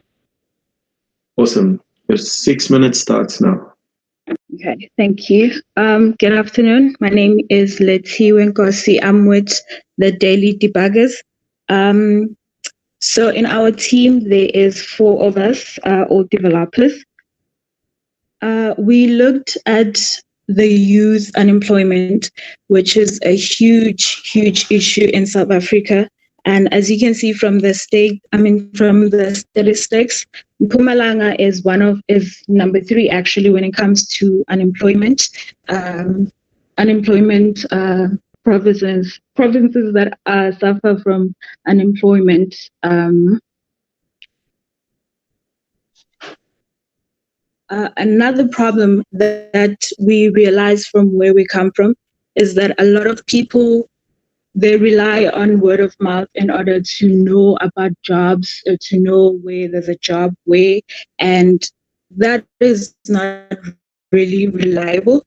So we thought of coming up with a solution that is going to help the youth to be able to find jobs easily, and that is our online job portal for the youth of Mpumalanga. So we decided to create a platform where not only will graduates or people with qualifications be able to see jobs that are available in Mpumalanga, but also those that didn't have the opportunity to go to universities and acquire certain skills and qualifications can also be able to find jobs on this portal.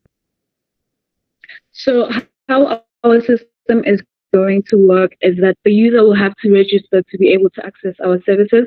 After that, they're going to have to log in so that they can see the jobs that are listed and apply for those jobs. They can also be able to search jobs according to their skills, to their qualifications and categories. We're also planning for them to be able to upload their CVs, to be able to save jobs and see the jobs that they have applied for, and have profile where they can even edit it, put their qualifications, their skills, the experience that they have, so that they can sell themselves to the employers. Also, our system is going to offer a platform for employers to be able to post job adverts with us. We also plan for them to have their own dashboard where they can post these jobs and interact with us. So our system, this is the business model for our system. We are targeting at the youth, the youth that has qualifications and the ones that don't have qualifications. Also employers, they will be our customers, because we're planning on like for customers to be able to post into our system, for them to be able to post into our application. They're going to pay to be able to do that, and we're going to offer them different packages to advertise with us. The channels that we are going to introduce our system in, we're going to use the means of social media. We know that the youth uses social media and, of course, radio adverts. Everybody trusts what is announced on the radio. So what sets us apart from others is that we do not only just focus on the youth that has qualifications. We don't only focus on the companies that are huge and already there, but we're also going to give opportunities for small companies to be able to post their jobs and look for candidates in our system. And also for those that do not have the actual skills, can also be able to find jobs in our system. So we are looking to partnership with the Tshwete Municipality and Municipality and also to partner with companies around Mpumalanga that offer employment to people around Mpumalanga. It could be big shops like ShopRite, Checkers, whenever they have spaces for employees, they can come to us and we're going to post their advert in our system. Sadly, I cannot post and demo our system because I have a problem. My PC doesn't want to connect to my Wi-Fi. So I'm just going to share the screenshot with you all to see what our system is going to consist of.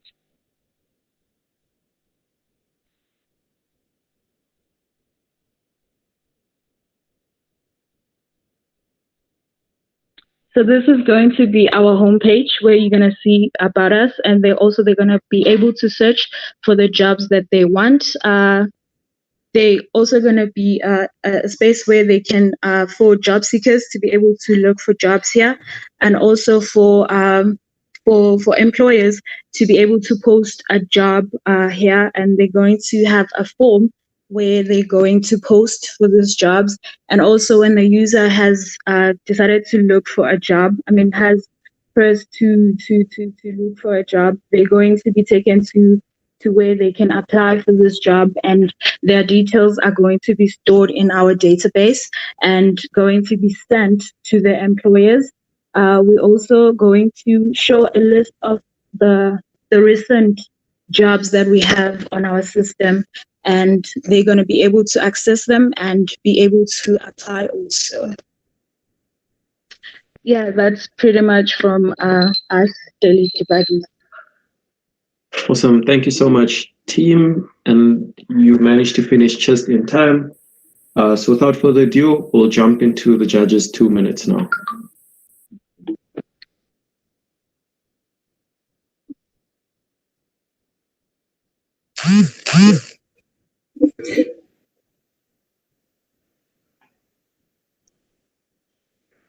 Sorry, I think my question is around how are you going to convince employers to post jobs in on your system if you do it upon them?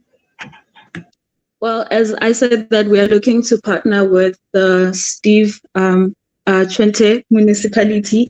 So that way it's going to give us some sort of trust that we are working with the municipal and they can trust us because of that. We're not just scammers and stuff. And I'm raising these questions because I know most of the employers, they have their own website. So it's just going to be sort of an extra work for them to be posting jobs on their website and also on your system. It's just a comment.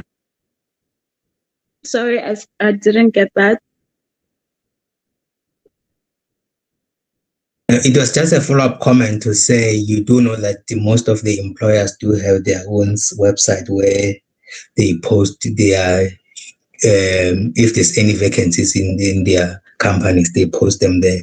So I'm trying to say how would it not be an extra work for them if they were to also post on your system? Well,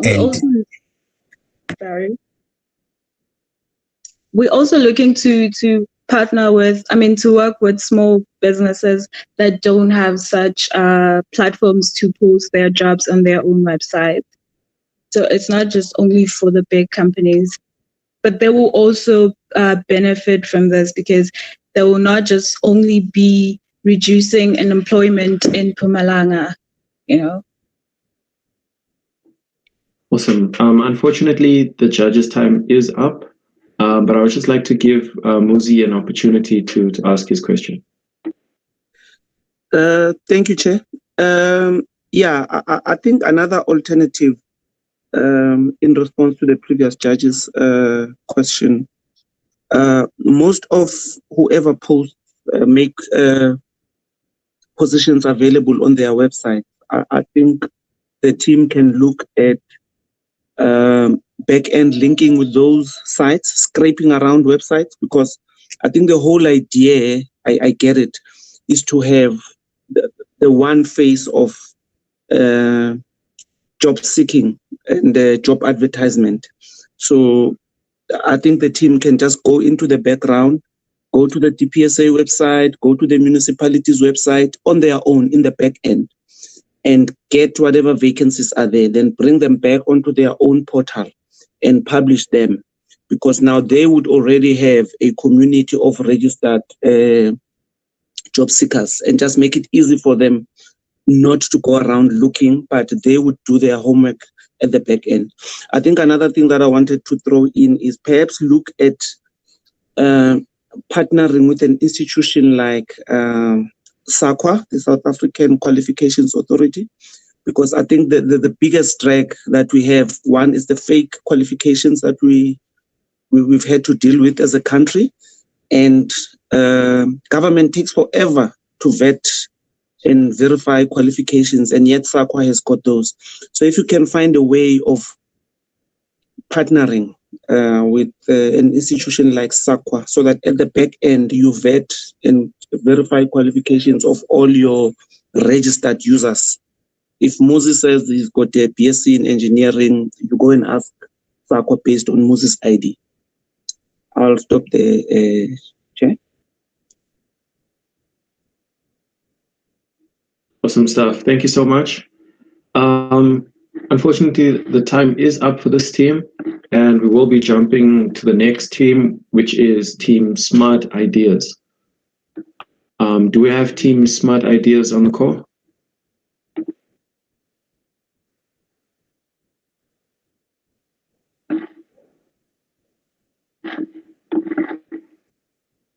Okay. Do we have Team Quickly?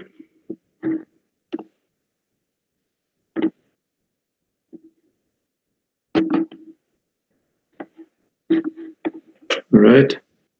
Do we have Team X?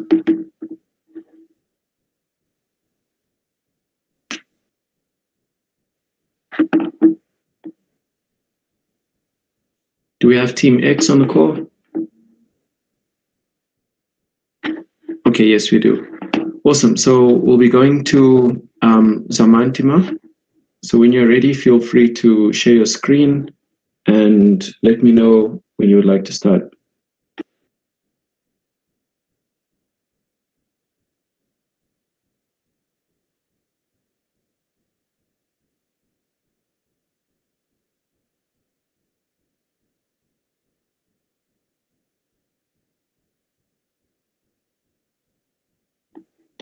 Please feel free to unmute yourself.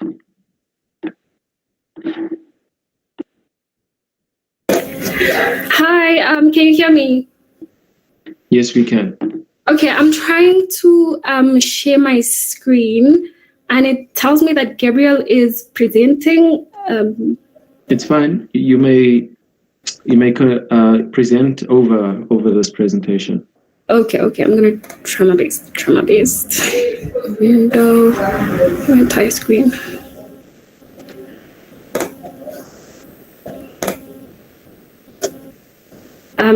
Is my screen visible?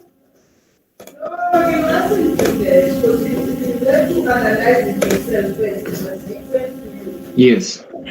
Okay. Yeah. Okay. So we are Team X, and this is our solution, Smart Track. Smart Track, a productive workers result in productive smart. Our team members are. Zama, there's too much noise in the background that we can't hear you. Oh, sorry, I apologize. I think it's my partner, Johannes Mpaka. Is that fine now? Yes. Okay, as I was saying, my name is Zamanti Matela, and my partners are Johannes Mpaka and Petro Malope. Today, the people that we're presenting are myself and Johannes Mpaka. Our solution is aimed at solving problems in health facilities. I'm sure you're asking yourself, what concerns does Steve Tshwete have to this solution? Because at the end of the day, health facilities are under the Nkangala district. This is why the municipality must be concerned or should concern itself with this solution.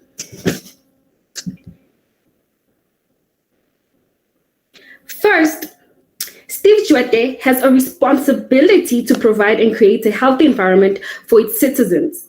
Clinics do not fall under the Steve Tshwete local municipality. They fall under the Nkangala districts. Steve Tshwete has health facilities within their vicinity, but no authority that aligns their responsibility for health citizens and a healthy environment. There is a misalignment between their responsibility and authority. Smart Track will provide Steve Tshwete with a win-win solution. So through Smart Track, Steve Tshwete will work together with Nkangala districts to ensure that there is adequate service delivery for their citizens and ultimately create a productive smart city. I want you all to think about the last time you visited a public health facility. How was the quality of work and productivity of the workers? Last month, MEC of Health, Dr. Popi Ramatube, visited a government health facility and discovered that the essential health workers were neglecting their responsibilities and the patients. This started a thread on Facebook about people expressing how their health facilities were doing the exact same thing. After analyzing the situation, my team and I tried to figure out why the nurses were neglecting their work and responsibilities. And that's how we came up with our solution, Smart Track. Smart Track will analyze data of the day-to-day operations of the public health facilities. It will also be used to optimize and manage the daily functioning of public health facilities through tracking the productivity of the essential workers. Sensors will be placed around the health facilities to study and track the movement and mobility of the essential workers. This is important for 3 reasons. 1, this will serve as a way to sieve out the workers who deliberately neglect their duties and are dishonest with their time. Second, this will be a great way to highlight and reward the helpful and honest workers. Third, this will help government to understand why nurses neglect their responsibilities. Is it because of being overworked, being understaffed, or lack of resources? From there, the government can take the necessary steps to fix the problem.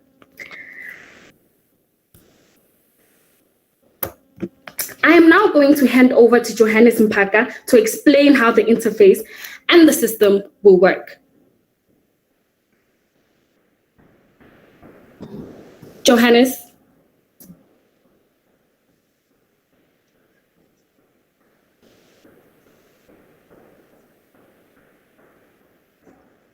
Johannes, hello?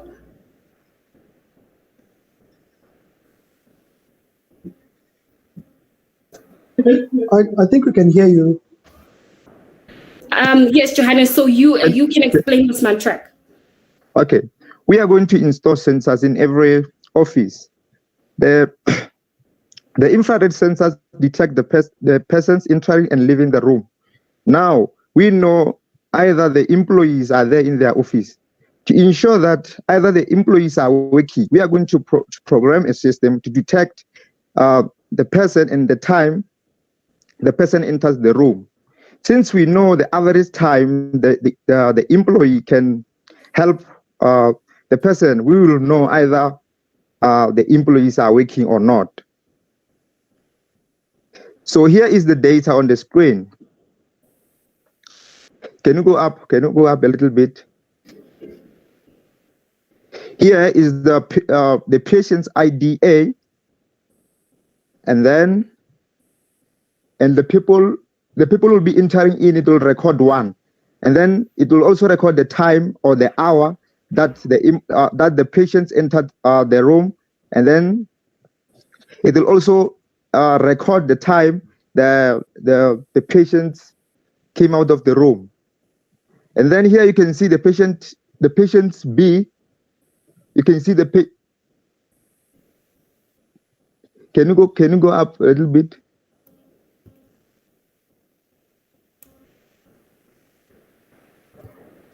No, can you go? Yeah. So the system will extract information, will give the administrator the full information about what's going on in the hospital. You can see here on the story data, it's not visible here on my PC. I don't know why I can't see. Interrupt you. I can't see Sorry to interrupt you, team, and Johannes. My apologies to have to interrupt you, but unfortunately, your 6 minutes are up. We'll just jump straight into the judges' time. Judges, would you like them to continue with their demo?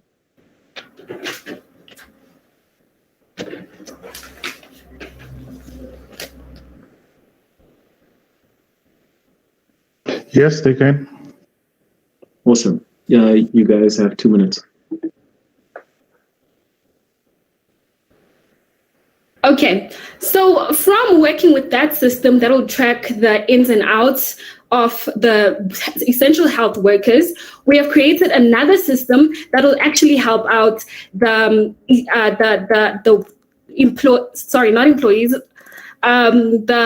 citizens of Steve Tshwete. Now, I'm going to go ahead and open up this system that people, the everyday citizens of Steve Tshwete, can go onto. This is just a demo of how the websites can look like. This can be the map of Steve Tshwete. If you hover over a certain part of the map, it will give you essential information. For example, this is Nigeria right now, but if we change the information on the API, we can make it track how many doctors are in a specific hospital, in a specific environment, how many nurses or doctors are in a health facility, how many hours they'll be working, how many patients they are expected to see. And essentially, this will give the user an idea about how, about what the chances are for them to see a doctor that day. And I'm going to jump back to my presentation.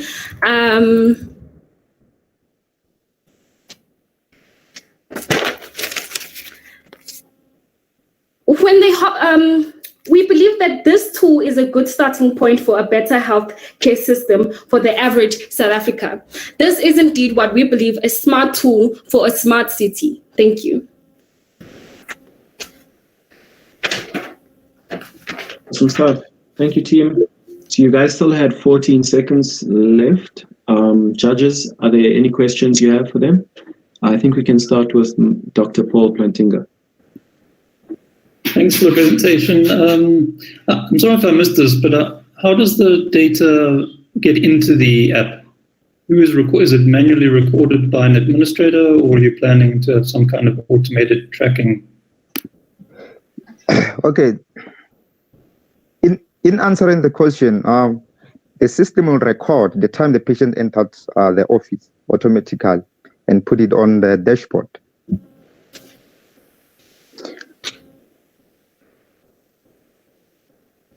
Hello? Okay, thanks. But how does it detect the person, or?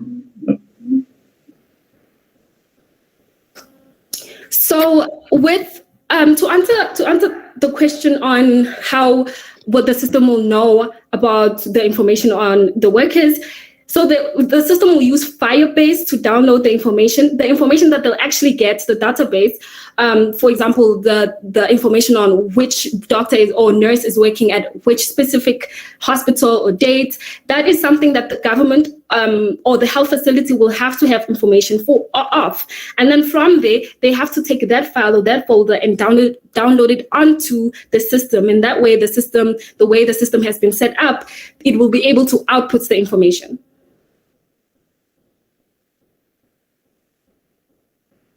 Thanks. Yeah, I was more, I suppose, interested in the dynamic data. So, for example, when a patient comes in, how do you know that a patient has arrived or left? Okay. In answering your question, remember the system, when you enter the house, okay, we know that there is one nurse in the room. So the next person, we will know that this person is, the next person will be entering the office. We will automatically know that this person may be the patient. So it will record the time. It will record the time the patient enters the room. Yeah. So just to add on to what Johannes said, the system will have, so the nurses or the essential workers will have tags that will perhaps be the RFID tags, and that will hold a unique that will hold unique IDs for each essential worker, for example, a nurse. And then there will be sensors that will sense movement in and outside a room. If the sensor senses a tag, obviously that will have an ID of the essential worker. However, if it senses movement and there is no tag that senses an ID, then the system will know that that is a patient. Thanks, that's great.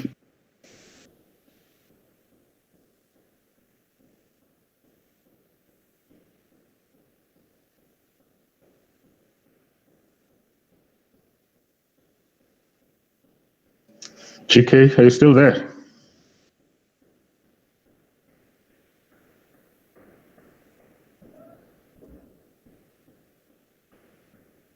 All right, sorry about that.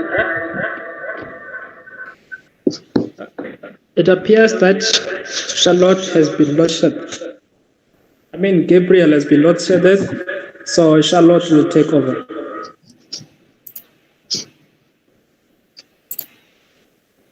Hi everyone, I'm just going to present the main presentation again. Okay, thanks for your presentation. So we'll move on to Team Smart Alerts. Is Team Smart Alerts there?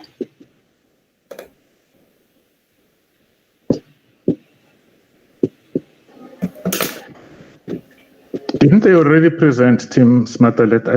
Am I making a mistake here? Or Smart Ideas? Oh, okay. Yeah. Service Alert, yeah.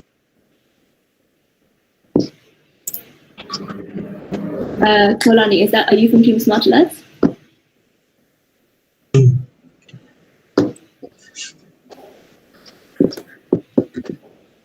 Team Smart Alert is here. Okay, great. In which case, yeah, please go ahead and share your screen, and I will tell you when you can start. Oh, it's Service Alert.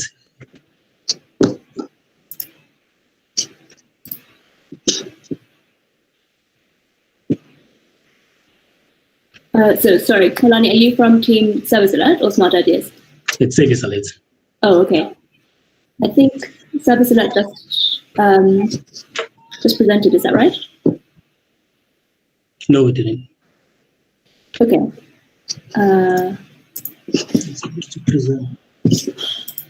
right. Please share your screen.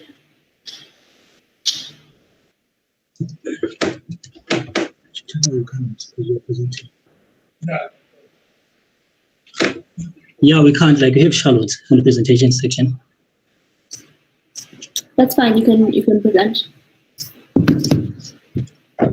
Can you see the screen?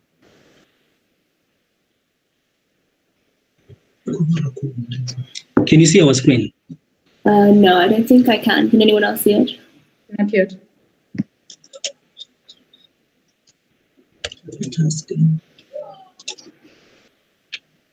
Okay. Can you see it now? Afraid not.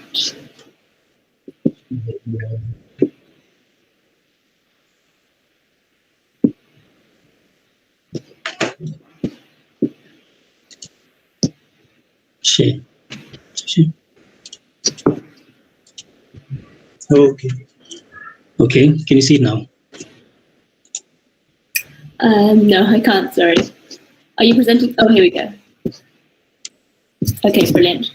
All right, thanks. Molani, your time starts now. Okay. Actually, it's Peggy who's presenting. Okay, great. Okay, my name is Peggy Moyane, and my teammates are Kulandi Kuleni and Terence Mlini. We are recent graduates from the University of Johannesburg, and we just came from the university and have realized an issue that has existed in our community, which is the issue of effective local government service delivery. What we have realized in our community is that it wasn't the lack of resources, but the lack of a channel to sort of direct certain resources. If there was an issue of the lack of electricity or the lack of water in our community, or the lack of roads, people in our community didn't know who to contact or talk to and find ways to fix such issue. So they ended up with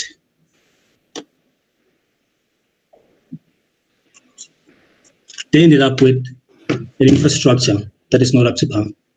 So Service Alert is there to fix two issues.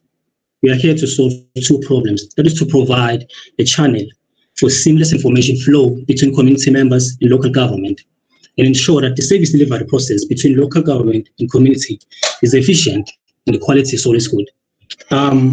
We took advice from Muzi yesterday that he gave us to do some research, and we have found a study that was written by research analyst Edward Mjoma. He has found that the challenge that is hampering service delivery in local government was because the people in the community didn't know who to talk to. So they didn't know who to contact when there was an issue in the community. So a service like Service Alert would act as the middleman, or would act as the channel to transfer information to various stakeholders in the community who are responsible for such. And now we'll go to the demonstration. We apologize for the quality of our presentation. We spent so much time perfecting the system. Okay, this would be the first page that the user will see when they log in. And then they would click on Send Alert. And then they would have to log in, or we've already signed in, put on their password. And then these are certain issues that members of community can sort of report, which is like experiencing water problems in your area. They can click Send Alert here. And then if they're experiencing electricity problems, they can click. I would demonstrate now by clicking on the water problem. And then this is the form that will show up. And then they will have to like fill in a few things. And here they will have to like include their location and stuff. And taking from the advice that Muzi also offered yesterday in terms of like the escalation of the problem, we have decided to include the ward councillors in the process so that they can be like roped in on so many problems. So a user can click and select a ward number so that the problem can be notified straight to their ward councillor. They can also include a picture of the incident in the form.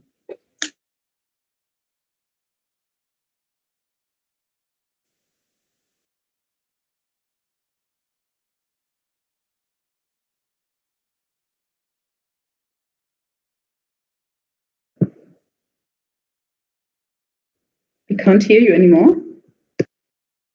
It looks like their screen is frozen. We'll just give them a second to try and reconnect.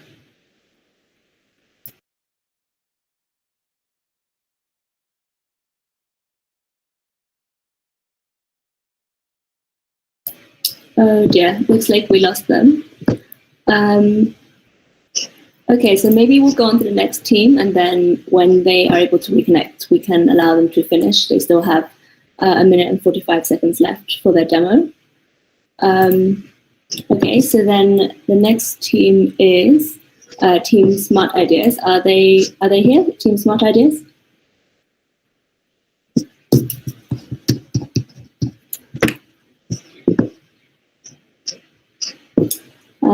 Final call for Team Smart Ideas.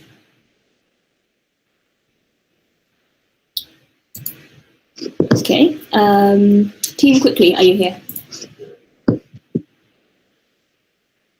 Team Quickly? Oh, Tony, is your hand up?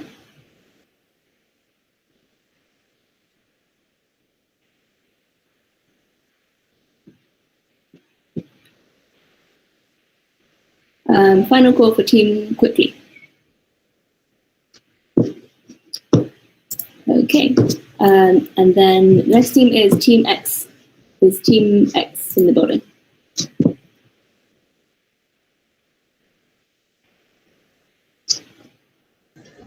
I think Team X already presented.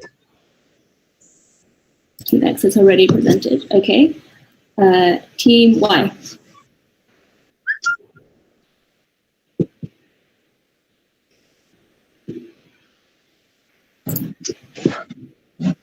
Hello.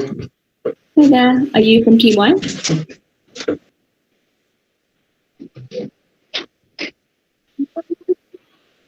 Hi, Charlotte. Hi. Are you from Team Y? It's Service Alert. Pardon? Service Alert, they're back. Oh, Service Alert. Service Alert. We're just presenting and our connection. Oh, okay. Yeah, no problem. Let me just reset my timer. You still have a minute and 45 seconds. So if you want to share your screen, then I'll start your timer. We still have like. Sorry, I can't hear you. Experiencing a connection problem. Oh, is it? Okay, that's fine. We'll come back to you. Just let us know. Our PC is not connected.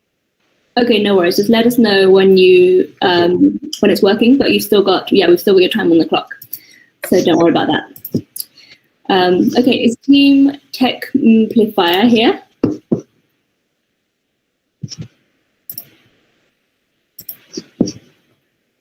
Anyone from Team Tech Amplifier?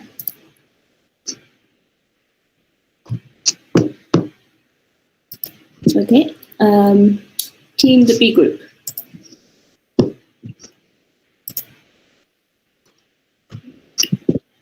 They presented? They presented. Team group B group presented. Oh, okay. Yeah. Team the plug. Say the name again, Charlotte. It's Team the plug.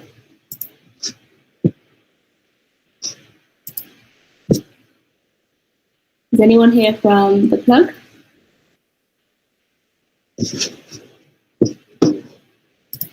Okay. We 199. Just note, Charlotte, that there were those that were not there earlier on. I think a couple of them Went earlier. No. They were not there. They were called up, but they were not there. Maybe they were struggling to connect. There was load shedding all over the place. Yeah, shame. Okay, well then, let's just see who is here still. Team we 99. And Team World Movers. Is anyone here from Team World Movers? McDonald, are you from Team World Movers?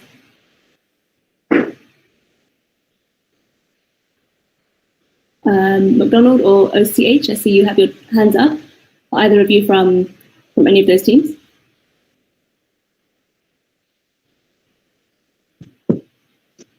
Yes, I'm from Team 99. Okay, brilliant. Are you ready to present? I'm still loading my screen. Okay, no problem.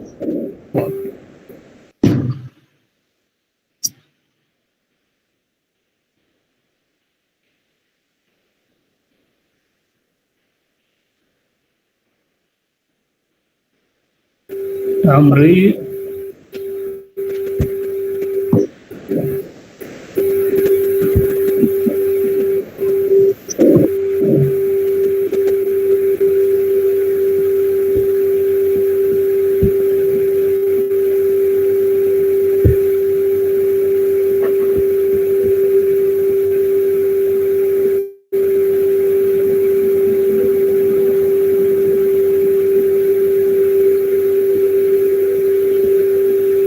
Is my screen visible? Yes, it is. You want to just make full screen? At the moment, the Google Meet is covering your presentation. Okay. Okay, perfect. Okay, thanks. Your time starts now. Okay, hello everyone. My name is Themba Ngoma from Team V99. We identify a problem of youth not engaging enough with the municipality, the lack of youth engagement with municipality. So, our solution, the background is that From Statistics South Africa, the youth is dominating the population of Tshwete local municipality, so there should be no problem for them to engage with the municipality. Local municipality and youth have less engagement to each other, so our solution is to develop a platform where they will is to propose a solution to develop a web or app base that will allow officials to get input and suggestion from the youth, because the youth usually don't associate themselves with local municipality because they don't have platform and opportunity to voice their suggestion and inputs. So this is our solution process that we are going to use. So we have our app will consist of topic, introduction of a topic where you will engage. Then we will have a topic. They will introduce a topic, then they will engage. After engaging, based on a different suggestion and input, there will be solution proposed from that inputs. From there, the top 5 solutions and ideas will be voted for. And then those who participated from the engagement from the beginning of the topic introduction, they will get recognition from the municipal manager or a mayor based on like an honor certificate, like recognizing them for and thanking them for engaging and putting their input with the municipality. Municipality officials will get the data received by officials for decision making in order to improve all the solutions that they wanted from the youth. This is a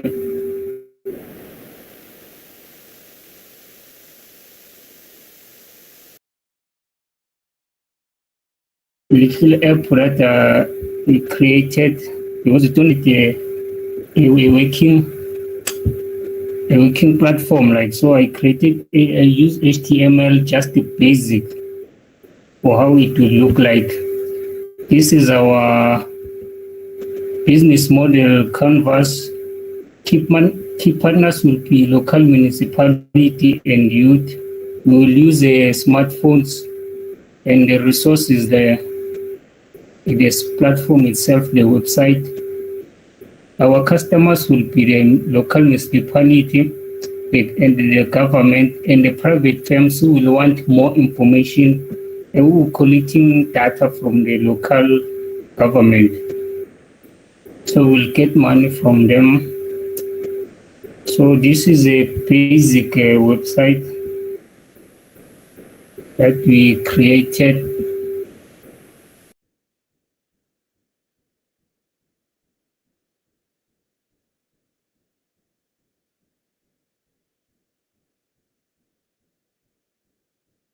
Okay, thanks. You still got almost 2 minutes. Are you done with your presentation?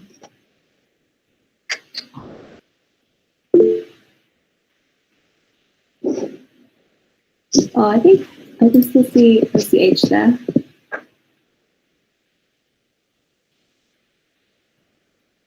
Are you still with us?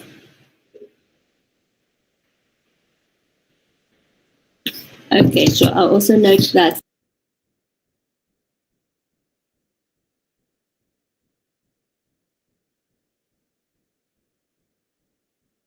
Sorry, I've just been on mute. Is anyone else here who hasn't presented yet and is ready to present? Seems it's late. Oh, hi. Are you guys connected again? Yeah, we are. Okay, brilliant. So I'll put do we start afresh or do you continue where we left off? Yeah, so I noticed that you guys had 1 minute and 45 seconds left. So if you want to go to the slide where you left off. We have how many minutes? 1 minute and 45 seconds. Okay. Cool. So judges, this is Team Service Alert again. Please go ahead and share your screen.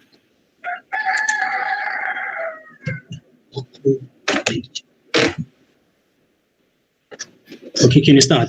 Great, you can start, yeah. Okay, the connection cut off when we're talking about the function where the user can upload a picture of the incident, whether there's like there's damaged roads, they can take a picture of the damaged road and send it along with the form. And then moving on, we have a dashboard which can be accessed by the ward councillor. They can sort of like see all of the issues that were reported by the public, issues such as water, electricity, infrastructure. They can click and see all of the issues. We've added this feature because we were advised by Muzi yesterday, saying that we should create a sort of like an escalation process so that the problem can be escalated to various relevant stakeholders. That's why I've added the 7 different ward committee members. And then moving on to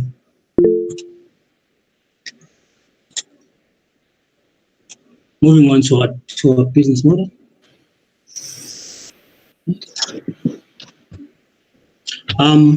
This is our business model canvas, and our key partners is local government, because we need data from them, and the monetary resource, since this is a government service, so we won't be charging our users to use it. And the key activity, the service, we need to market the service at large, so that members of community know that it exists, so that they can use them. Our value proposition is that our service is very user-friendly. As I just reported, that a user can report an issue as quickly as possible. Our customer is the government, since... Hi, sorry team. So that was the rest of your time. Judges, would you like to give them another minute or so?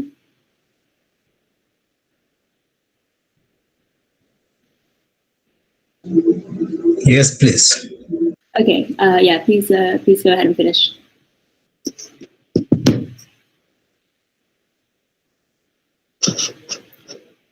Team Service Alert, the judges are giving you time to just finish up. Find the project. And I think that's it. Thank you. Great. Thanks so much. Okay, so judges, you've got just under 4 minutes to ask questions.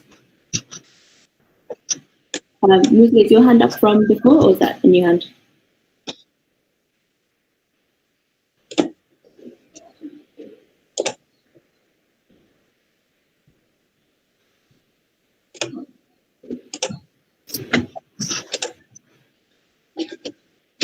Okay, are there any other questions from the judging panel?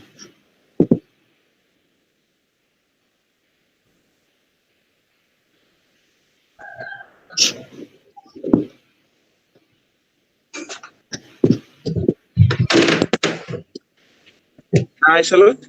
Hi, Muzi. Hello. Yeah, hi, please go ahead. Oh, okay. Yeah, just a final piece of advice. I think in everything that we do, we are trying to simplify either the life of the citizen or the life of the public servant as well. So it's not just a policing tool that the team has built. So I would like the team to also think about the service managers within the municipalities whose interest is in really serving the public. So they would also like to have eyes on what is it that we need to deal with today. How far are we in us achieving what we need to achieve on a daily basis? So just consider having something for the municipality as well, to say from now onwards, now you can manage and track all incidents over and above having the stakeholders, the outside stakeholders being your ward councillors and stuff like that, but also the municipality themselves. It's in their best interest to serve and monitor and track how far they are. So think about integrating that into your solution so that then it talks to from the citizen to who is going to do the work and then whoever else is giving oversight of what is being done. Thank you, Chair. Great. Thank you so much.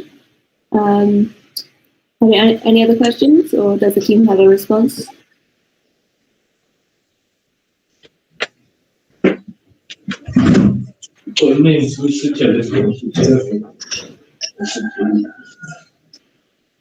Hello? Can you hear us? Yes, we can. Oh, to what Moses just said, we will also be like monitoring the system alongside with the community councillors and everyone.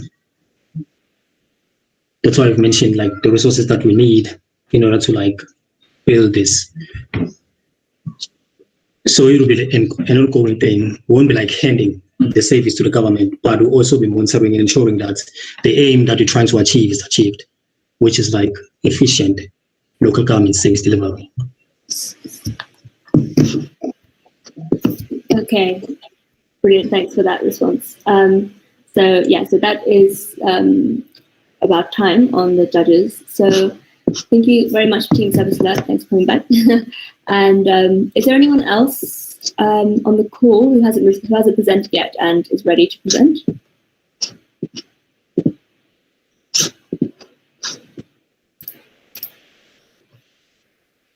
McDonald, is that your hand up? Please feel free to unmute.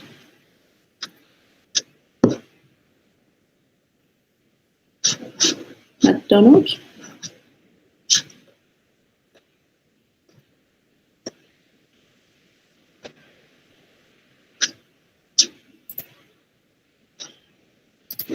I can see you've unmuted, but I can't hear you.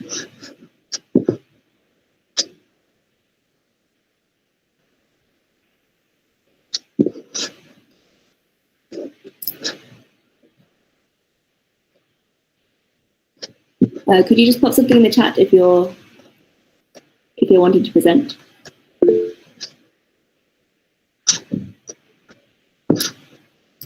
Yeah, and OCH, if you're still with us and you wanted to finish your presentation, you've still got around 2 minutes as well. Oh, yes, yeah, I can. Okay, yes, all right. Yeah, sorry we got cut off. But yeah, please feel free to share your screen again and I'll set your clock to 2 minutes. Great, McDonald, I'll come to you next.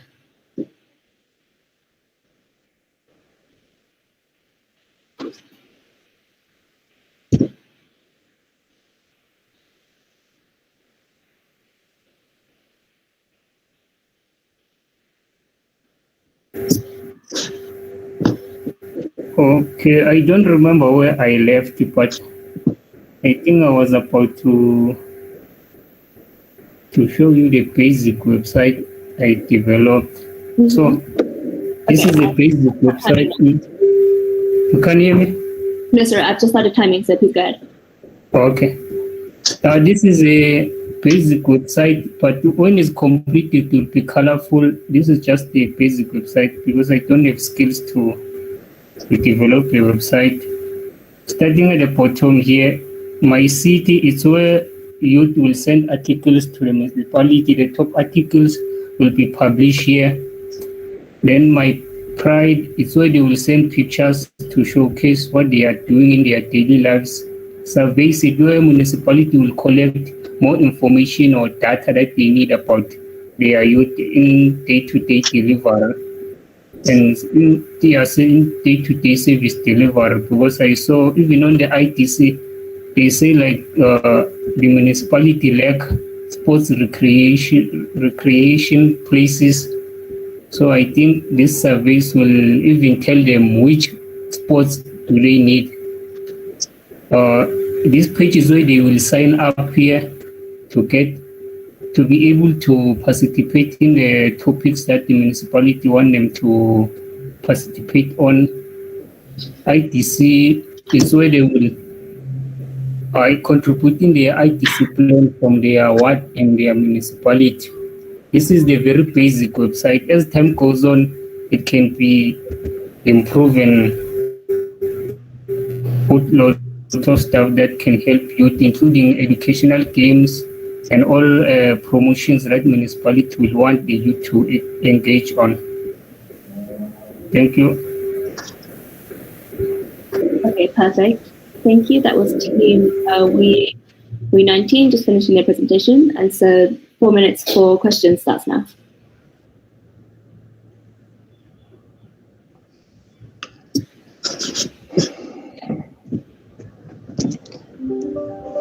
Can I ask my question?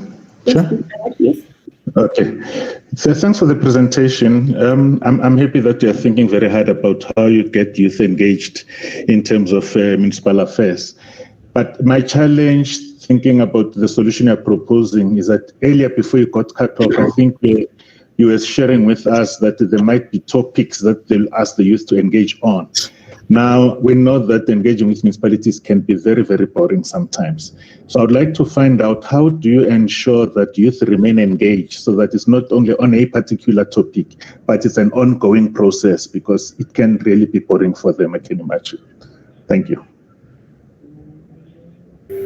Yeah, so I actually said somewhere, I mentioned recognition of appreciation. Yeah. So the mayor or municipal manager will have something like an award for those who participate. So the youth will have motivation to go there and participate on the platform.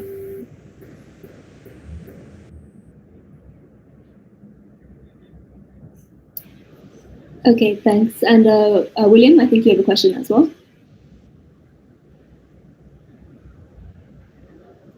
Hi, Charlotte. Is this for me? Oh, hi, Lucy. William had his hand up. William, were you wanting to ask a question as well? Oh, yes. No, I just wanted to pass a comment. Mine is just comments. So with the team, also think about, you will be collecting data. We will be collecting inputs from the youth.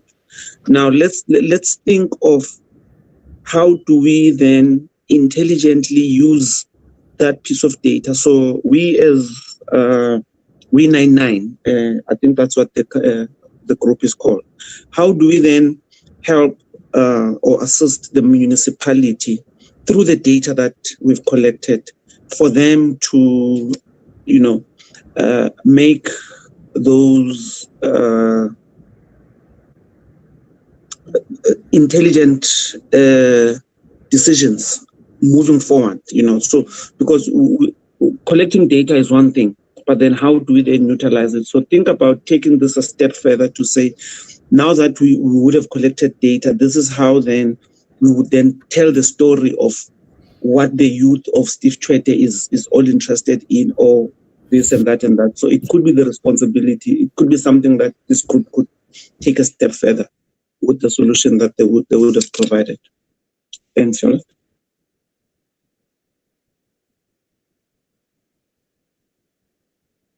Thanks, Muzi. Is there a response from the team? No, from the team, but I appreciate the feedback. Okay, that was a comment, not a question. So that's fine. Is there any other questions? We've got 30 more seconds.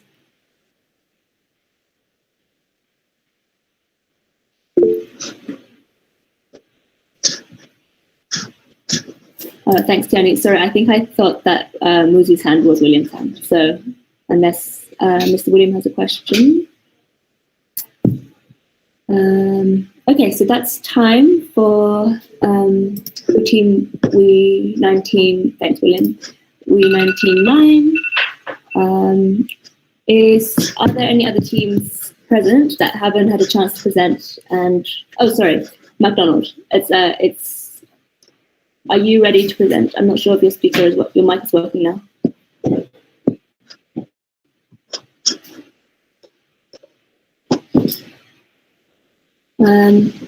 I'm afraid I can't hear you. Do you have any other teammates who might be able to present from their side? Or can you try maybe changing the settings on your mic?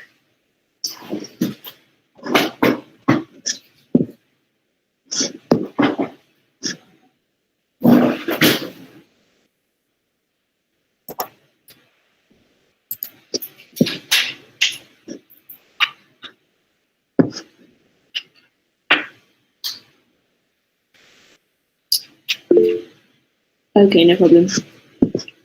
Thanks, McDonald. Just while he changes devices, last call, is there any other teams who are still waiting to present?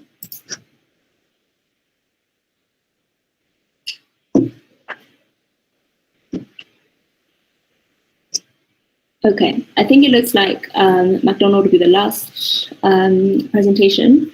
So after this, we will go to the judges' deliberation.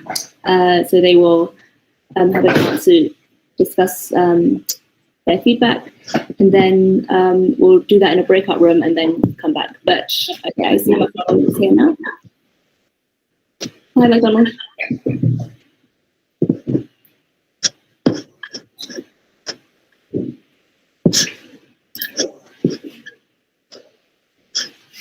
Hi, are you speaking? Can you say something to see if we can hear you? Can you hear me now? Oh, great. Yes, we can. Okay, brilliant. So yeah, your slides are up, and maybe you could just close the slide menu so we can see the slides a bit bigger. Yeah. I'm going to present this. Actually, what I'm doing is I'm using 2 different devices for this because now I'm really, it's very unconventional now. Okay, no worries. Okay, so hopefully it's not going to interrupt the flow a lot.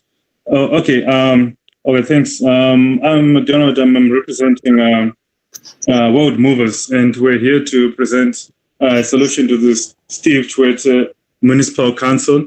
Our solution essentially is called MP Youth Hub. So essentially what we have noticed is there is a lack of cohesion between the communities themselves and the local government, especially primarily the youth. There is usually you just hear of stories of youth complaining about being sidelined or not being made aware of any projects that may be happening or any opportunities for employment that may be available for them in their communities. So we thought maybe there ought to be something that we can do about that. And another thing that we noticed as well is in some communities, they are well-wishers, they are local businesses and the private sector, the corporate, that are interested in implementing certain projects in their communities. And however, the problem is there is a tendency of duplication where you find that a similar project that is being conducted by the private sector is also being done by the government, and to the detriment of the community, whereby there is just no proper coordination. So at the end of the day, most of those projects, this solution is in regard to the overcrowding at local hospitals. What we noticed is that amongst the people that are overcrowding the hospitals, most of them, or necessarily a lot of them, are there just to pick up their medication. So considering the times that we're living in, the COVID-19 regulation, that's a recipe for disaster when you have just a lot of people that walked around in the same space. So we thought of how can we use the platform, implement a feature within that platform that we're proposing that can alleviate this problem. So we came about coming up with a managed web application. This web application will be managed by the local department, the local municipality, the local government, and it will also have a free tier, a free self-service to the community as well, whereby community members can create their own profiles and such, which allows them to interact with anything that has been posted on there. So, and then another thing is we need to collaborate with the corporate players. So this is those local businesses that are interested in corporate social investment. So they can have one collective area place where they can initiate these projects. And ultimately what we want is centralized information distribution. So pretty much everyone knows exactly where to go when they need information. So from our business campus model, our main customers in this case is going to be the community users themselves who are going to be using the platform, and the local companies or the local businesses, the corporates that also going to be using the platform as well to showcase or their products, if they may be, or precisely or mainly to project their to present their projects that they are trying to do in the community. So from there, or from pointing out to our revenue streams, our local companies, obviously, we will try to create a tier for them where they can post sponsors posts that are sponsored. Whereas for the community users themselves, they have free access to this platform. And then for this to actually happen, we need key partners, or one of our key partners, considering the municipality that we're working with. Majority of our community members they are fully dependent, mostly dependent on public health sector, and they are of low-income households. So it's imperative that they have access to these services. And since they are ICT services, we will incorporate the assistants, the partners from the ICT sector, so the telecom partners, your MTNs, CLCs, and such. And inherently in the future was obviously that these people, the community users that we're going to be embarking on this project with, may need to be paid as well. So we might have a payment system for them and all that on that. So also another partner that we're going to need is for open source data, just for big data stuff and whatnot. So essentially that's what we have for our business model. Just in the interest of time, we're going to quickly go the demo. Just we decided to do this because we were having a lot of technical issues. So it's just going to be screenshots of what we have thus far. So we're going to have the login section. The login section is obviously going to allow either people to log in who already have an account, or those who want to register a new account, they can use. So the people that we are targeting primarily are the unemployed youth, or youth that are willing to take part in initiatives that are being brought about by the government or the local municipality or the corporate sector. So obviously there's going to be a vetting system. Not anybody can be allowed to this, especially with the solution that we want to present. We want people to distribute medicine. So we only can allow people that can be vetted enough. Sorry, that's time, I'm afraid. Judges, would you like to give him a bit more time to finish the demo? Yes, please. Could you switch to the demo so we can, just on my side, but I'm not seeing the demo yet. Yeah, McDonald, we're still seeing your slides. Is there something else you can share on your screen? Oh my goodness, my screen wasn't. Okay, now I think I might be. Okay, just hold on for me. Okay, no problem. Sure. Yeah, I'm still presenting here. What's going on? Okay, let me try to present again. Let's see.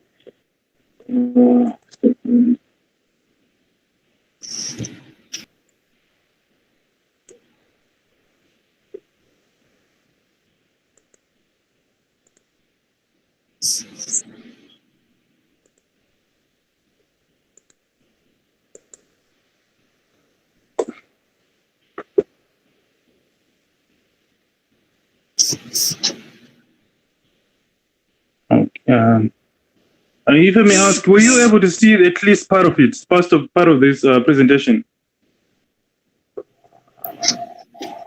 From my side, I think we were just seeing one slide. You only saw one slide? Yeah, is that what everyone else saw as well? Oh, okay. Unfortunately, I'm so sorry. I think, yeah, okay. I thought I was presenting something. My apologies on that. So I'm just going to continue from where I left. So that was my business model canvas that I was trying to present. And then this is the workflow screenshots of our workflow. Well, like I was saying, that on the locking screen, we're going to have access to the users can have access to this platform by registering an account on there. But however, there's going to be a vetting system, obviously, because we are dealing with medical records and whatnot. So we're only going to we will need to have verified individuals only on the platform. Okay, so essentially what we have here is a medicine delivery system. So on that very same platform that we are proposing, we are saying that we can use it to deliver medicines to people in their own homes.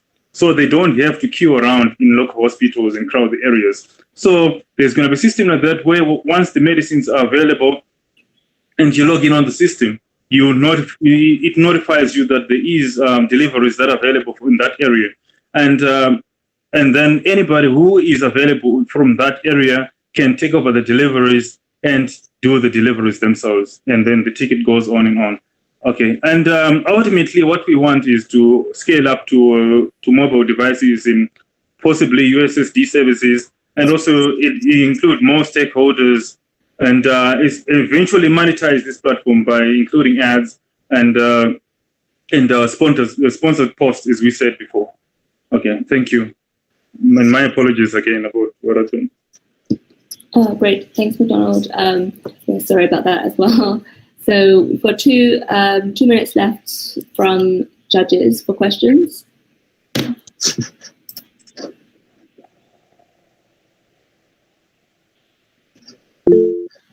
Yeah, hi, Muzi, please go ahead. Hi, thanks, Charlotte. I think a comment from my side. Like I said to the team yesterday, that there is a case study around this that I wanted to share with them, but target local businesses first, because it has, over the years, we've seen how long it takes just a citizen to just go and collect medication. So you would need to book a day off. Now that is usually not good for businesses, because that's plus minus 12 days for a single employee not in the office just to go and collect chronic medication, So target those businesses and have that agreement to say, if you have employees who take chronic medication, and instead of them taking a day off to go and queue at an institution, we would then deliver for them. Then perhaps compensation could come from those small businesses, because I think it would mean more for them to have the employee here, but yet their well-being is still taken care of. I think the second one would be, I'm interested in how we're going to secure the cargo, which is the medication itself, from point A to point B. Again, case study says ARVs are being used by guys benyaupe and stuff like that. So the minute they know that those courier boys, they've got medication, highly likely that they would want to intercept. So how do we secure the cargo? How do we secure pretty much what is happening nowadays with the courier guys? Thanks. Thanks so much, Muzi. So that's not if you want to respond. We can give you a bit of time for that. Okay.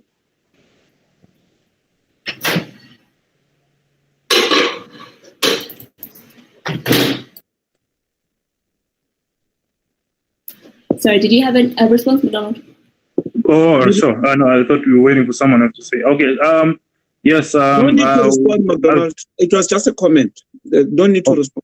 Yeah. Oh, all right. Okay. I know. Thanks. Yeah, but we have thought about the security behind the whole system, and yes, it's a point of concern really. The transit of the goods from the healthcare facility to the patient. So we have thought of tracking, vehicle tracking, and personal tracking as well. We were going to use secured packaging that can only be opened by the patient on the other side who has the authentication keys to open that package. So, and that package itself is trackable. So that's theoretically that's what we had in mind, but the implementation, obviously, we're still going to think about it. Thank you. Okay, amazing. Thank you so much, Donald. Thank you to all the teams who presented and all of our judges and mentors who are on the call. So what we're going to do now is go to a judges' deliberation session. The judges will be in a private breakout room from this session, but please don't go anywhere. Some of our mentors, Misho, Wandile and Oscar, will be facilitating a feedback session here until 5:10. And then we'll be back, the judges will be back at that time to offer some general feedback and announce the 3 top winning teams. So yeah, over to you, Michelle, and I'll just, judges, I'll move you into a new room. All right, thank you, Charlotte. Thank you once again to the judges and to everybody that took part, that submitted, and those that presented. So we're going to have this feedback session. So imagine it in real life. Everything Manje is done. It's time for the chillers, and we just reflect and share feedback. So it's an open conversation. Anyone who wants to talk, please put up your hand, share your comments, share your feedback. This is just to McDonald's, yes? No, apologies. Sorry. No worries. Yeah, so this is an open session. Anyone can jump in, share your comments, your feedback. The aim is to better the hackathons going forward, but also to just make sure that there's extra value added to you guys. But we can only do that and improve once we have your guys' feedback, your input. So it'll be critical to do that. Without further wasting time, how was the hackathon, guys? Minus Ishcom, the on and off. How was the hackathon for everyone? It was fun. There's a lot of experience that one has acquired. Do you mind sharing some of the experience? Like, what did you acquire? Well, discipline and proper planning in a very short space of time. Please forgive me with the background noise. I'm at the office. No worries. Yeah. No worries. More discipline and then the teamwork, because my partner is actually in Pretoria. I mean, he works in Pretoria. I mean, Mpumalanga, around Kilros. So everything has been done using technology. And it was so fun how we actually did it. It made me realize that if you put so much effort onto something, you can actually get things done. And it also made me realize that if you have maybe a problem, you can actually go to your government and present it, because I only thought it was an elite thing for the government to come up with problems and stuff like that. But you guys come in and say, man, as government, we're having these challenges. Could you please help us? And I realized that, no, man, we as community can help the government. The government can also come and reach to us. And that will also create a bond between the community and the government, because I think that's the weakness so far, is the communication between the government and the community. That's why sometimes you get those strikes, because there's no transparency in between. So it was quite fun to actually realize that you can also work and submit your things for the government to take a look and solve problems, apart from the disciplines and the teamwork from being able to work with people who are far from here. No, thanks for your feedback. Key takeaways is the importance and the beauty of being able to work with your government and your government working with you, the transparency element, and the challenges, and with the nice parts of working online virtually. Anyone else who wants to share feedback?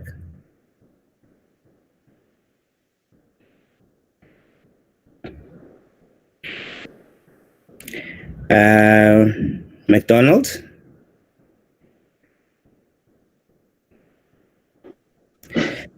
I see the honest conversation. I think we're going to definitely have an honest conversation here.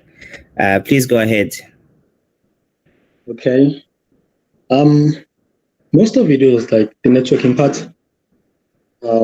It's not easy meeting like like-minded people who sort of like are into the same thing.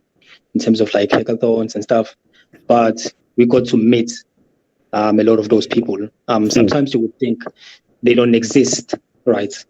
Or Yeah, like in your own corner building something. But now we get a glimpse of that, oh, there are people who are also doing this, and there's many of us, and it's exciting. All right. So yeah, definitely that's the other beauty of hackathons. It's meeting new people, learning from them, improving your skill sets, and that's it's always great to experience that in hackathons. It's different virtually, but I mean at the same time that means it opens to a bigger world than the normal people that you'll be interacting with. Bandiles coming in. Cool. Anyone else wants to give feedback? I see Litlokonolo here. Okay. Zamatima. Can you start with Zamatima and OCH? Zama, can you start? Yeah, okay. So this is my first ever hackathon, and I had a really good time with my team. It was challenging, of course, working with people who have different views from you, but it was very interesting seeing how my perspective of stuff and their perspective of stuff came together to, create one solution.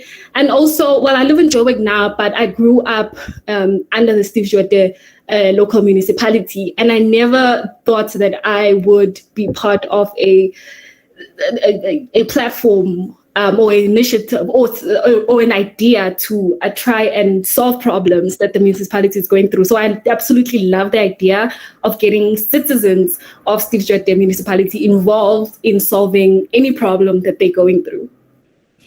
Right. Thanks for that feedback. And I think that's great to hear that this has exposed or at least opened those opportunities, and for you guys to see that you can actually solve the problems. And I think the part that we also need to acknowledge is that we cannot just only do it our own, that there's like-minded people in our different communities that we can partner with to make our different areas much better. So I've got a string of people's hands up. OCH, you're first. Nobantu, you are second. And I saw another hand. I'm not sure where it disappeared. Okay, can we just start with the OCH and then Nobantu, and then I'll just pick up hands as we go. Okay, this was also my first hackathon, and once I forgot like all the coding skills that I had, because it's been years since I left coding as a hobby. So my wish was like in these hackathons, like maybe startups must be formed, like instead of having ideas, then they disappear, we forgot about everything. We go to another hackathon, forgot about those ideas.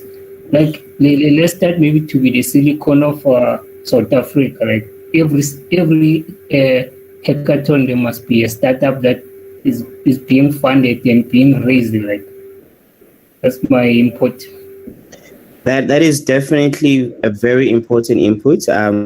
What we try to do at Geek Culture and the message we try to deliver is that let's not approach hackathons only as just a weekend activity, 2-day activity during the week, but let's approach it as an opportunity of coming up with this idea, solving problems being the first thing, but also continuing with the solution. So yes, this hackathon comes to an end probably in the next 30 minutes or so, but it shouldn't be the end of the solution, the problems, the working. You've got access now to the different people from the municipality, GIZ, and you've got the Geek Culture team, but most importantly, you've got yourselves here in this group to continue with your solution. So please go ahead and continue with your solution.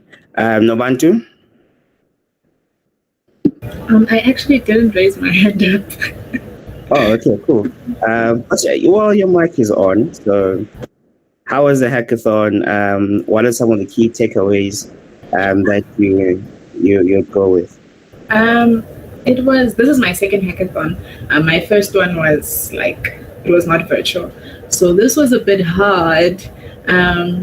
Working with different people and trying to put your ideas across. Yeah. And we had problems with Gmail, with Google Meet, I mean. So we had to use Slack to actually post our ideas. So it was a bit hard, but I really enjoyed the experience. It was different, and having 22 teams, I don't know how I feel about that.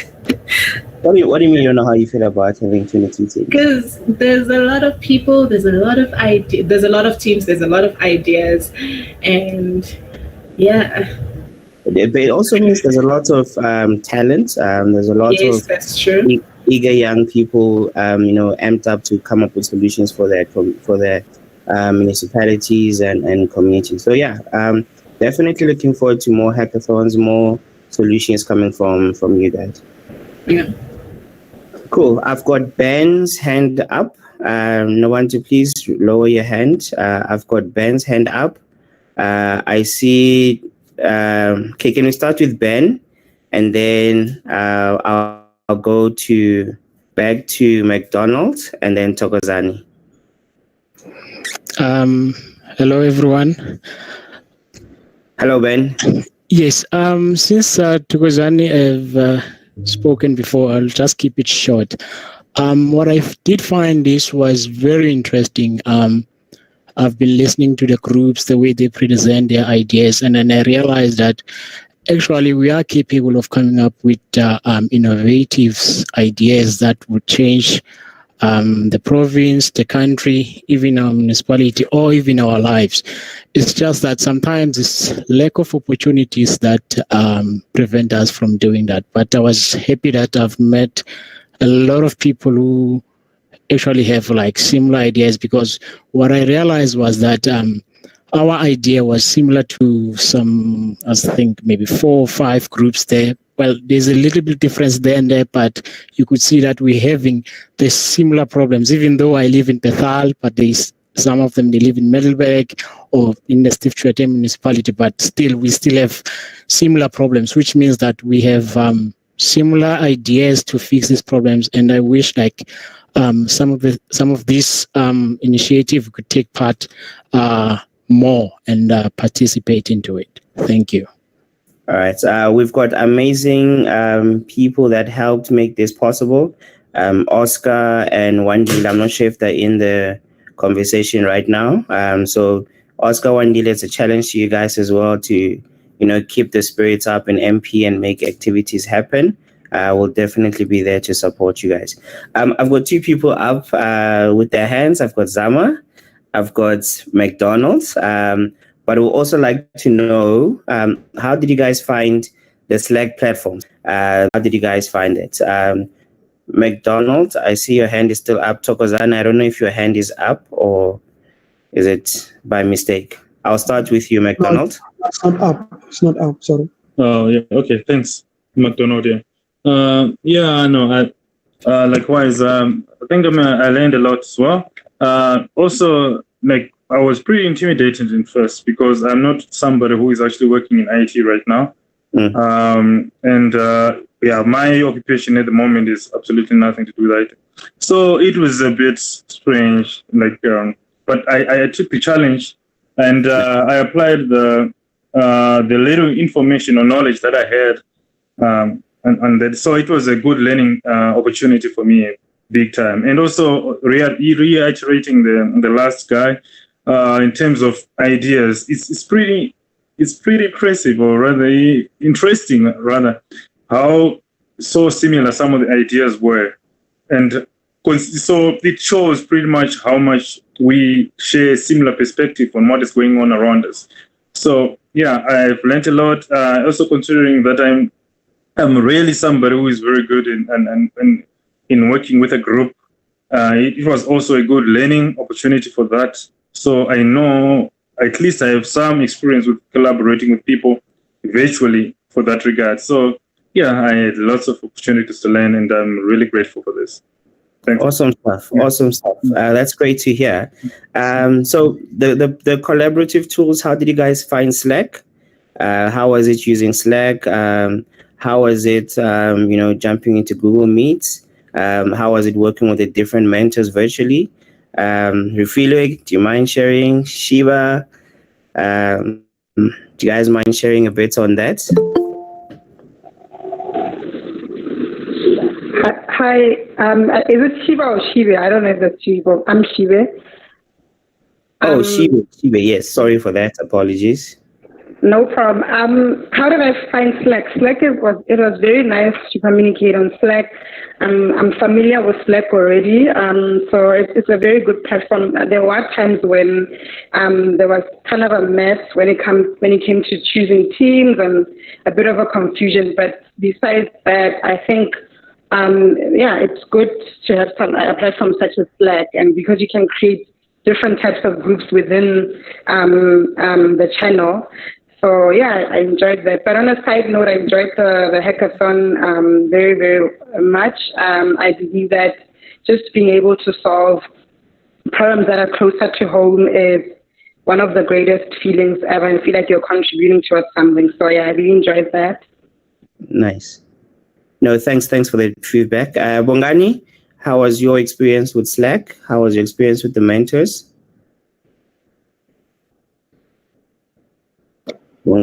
How you going? Yes, Bongs. No, I like the experience was very good, and then like the challenges and overcoming them, and then it was just a good experience. You see, and some of the things like we got to see that how, because we're coming from different municipalities, so we got to understand like people were presenting things that they were presenting problems from their experience. So that showed how much like we still have so much problems in South Africa to solve. So yeah, it was so many problems, so many opportunities for us as well. It means there's a lot of opportunities. Thank you for your feedback, Bongs. Refilwe, I see your hand is up.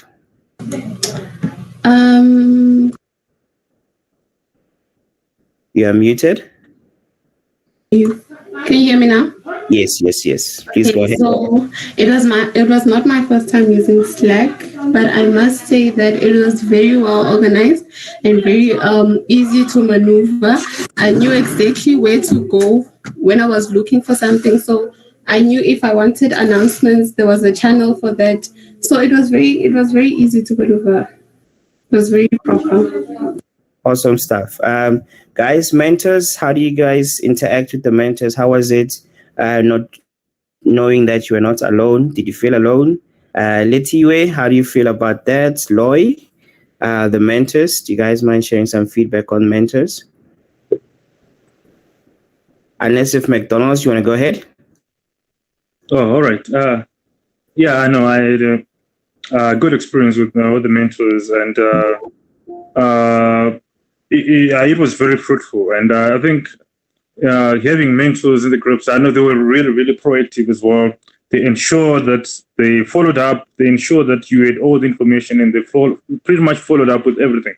So, because I've had experiences with previous projects that I did, not necessarily IT, but where you don't have enough mentors. In this regard, for this hackathon, there was ample enough mentors who are pretty much active and ensuring that they give you enough information and also the availability. I was able to call a mentor, and they pretty much answered nearly immediately. So it was something that I was not really used to. So it was really great getting almost near instant feedback from mentors as such.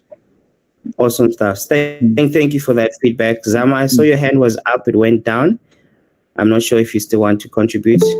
Yeah, I just wanted to say the mentors are really helpful. I wanted to give like a special shout out to Geraldine Schoolman, because she helped me so much. If it wasn't for her, like honestly, I don't know. But yeah, thank you very much. Awesome stuff. Props to all the mentors. Props to Geraldine for helping the teams as well. I've got Letiwe. I hope I'm pronouncing it right. How was your hand is up? Please go ahead. Well, the experience working with the mentors was very educational. I learned a lot of things, and just probably in one night, not only for the development side of things, but also on the business side, how to document your business modules. So it was a very good experience. Awesome stuff. Thank you for that feedback. Now, guys, you shared the good stuff, right? We thank you for the good stuff, the bad stuff. Hit us with the bad stuff. Which areas do you think the hackathon does need improvement? Which areas do you think, going forward need some bit of improvement?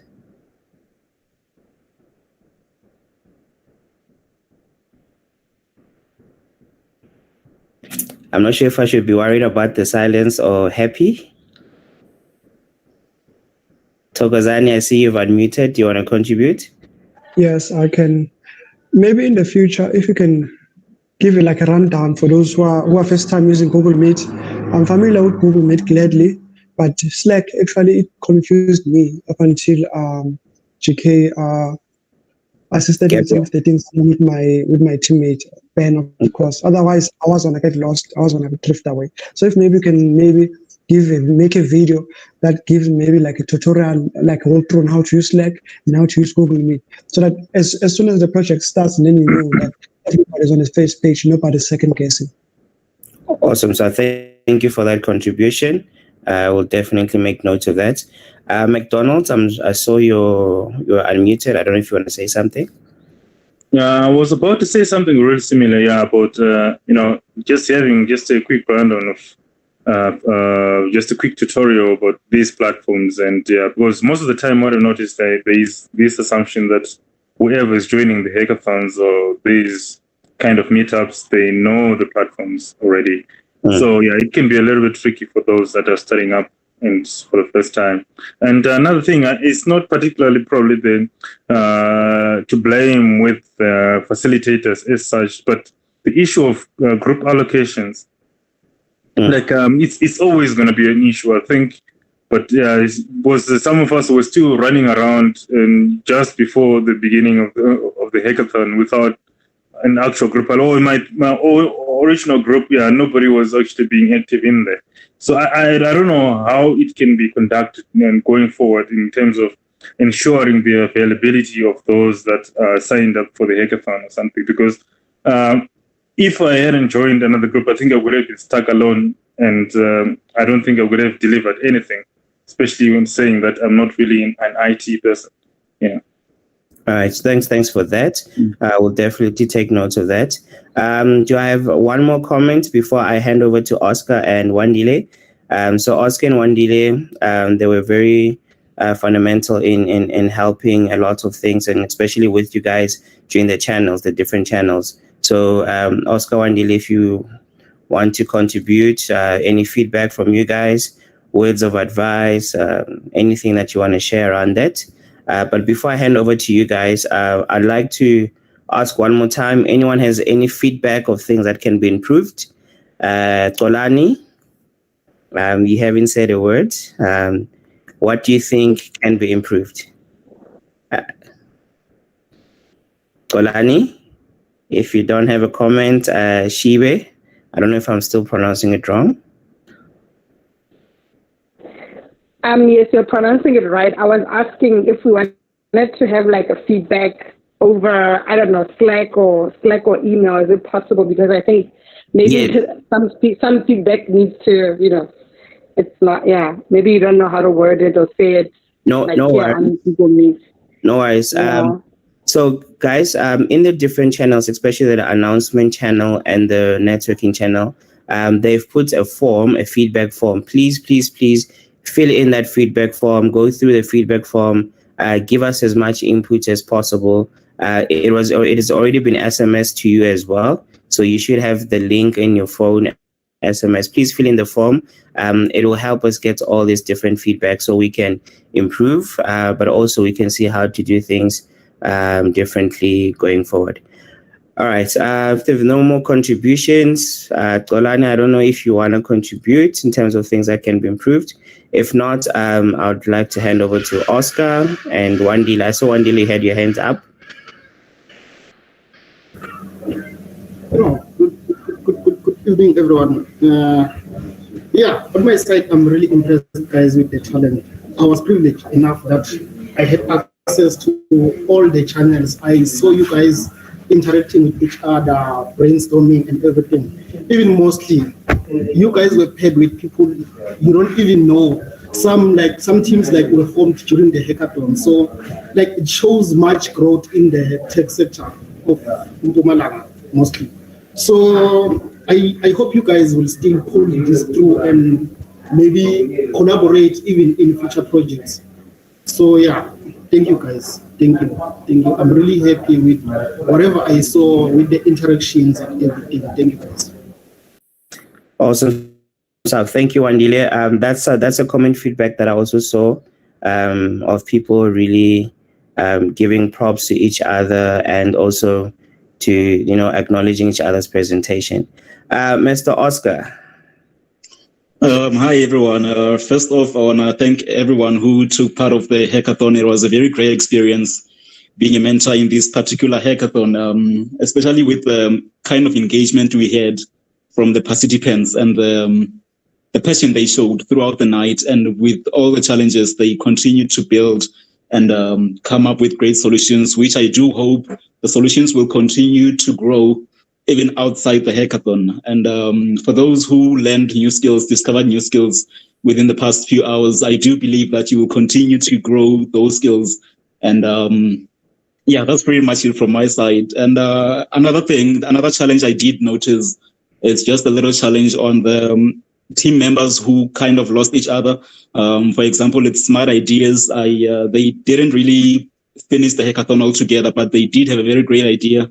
So in the next coming events, team members or participants, we might want to try and improve on how we communicate constantly and make sure that we stick till the end of the hackathon. Thank you. All right. Thank you, Oscar, for that. Highly appreciated. So please have a look at the chat. There are comments happening there. And for those who still want to, the survey form, I'm posting it on the chat right now. It's right there. You can start filling in the survey form. Please also continue with the conversation on Twitter using the hashtag #MPLocalHack. I would like to hear your guys' pictures and everything that you'd want to share. The last thing is we are getting closer to the teams being announced. And I think it's didn't get to hear all the presentation because of load shedding. But for those that I heard was really quite impressive. I'd like to ask you guys in this panel, you stood out for you? Which presentation stood out for you? Which presenter stood out for you? Besides yourself?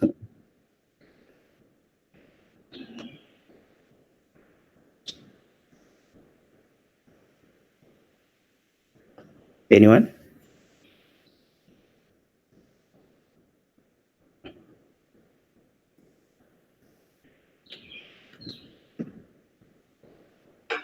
This question for us as participants.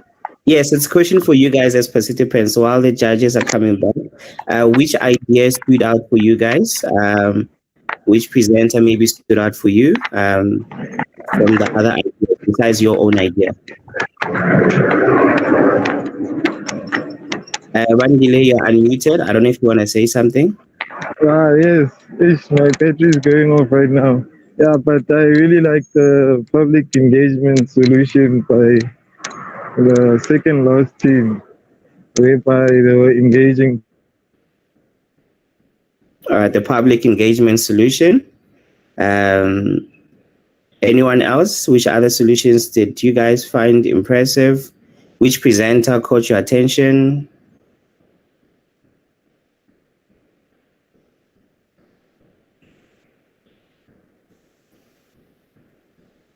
Yeah, I think for me, it was the presentation from B Group. Yeah, it had a lot of potential, that one. I think it's Word Connect or something. Yeah, it did. I think it has a lot of potential. Yeah. All right. So it's that solution for you. Team Charlotte T. I'm ready to step down when you guys give me the hands up. So just let me know. All right, and who else? Which other solutions stood out for you guys? Chiwe, Togazani, Letiwe, Novantu, Bandile has left, okay. Johannes, you haven't said much. Okay, I see Charlotte's hand is up. Can I take Charlotte's hands first? Hi, no, just letting you know that the judges are back, so we're ready to announce whenever we're ready. Awesome stuff. So guys, any other form of feedback you want to give? The link, I've dropped it there. So the link is on the chat. Please go through, click the link and fill in the feedback form. It's also been SMS to you guys, and it's also on Slack. So it's there. Please do give us as much feedback as possible, the good, the bad, the ugly, so we can make sure that things are better and improved. I'll hand over to the mic to Charlotte, I think.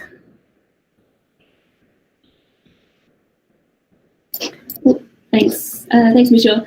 So Mr. William, one of our judges, is going to present a bit of feedback from the panel and then announce the winners.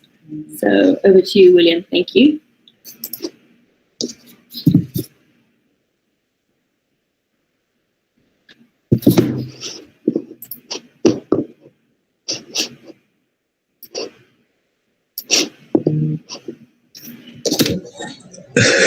Sorry, Charlotte. Sorry, I missed this one.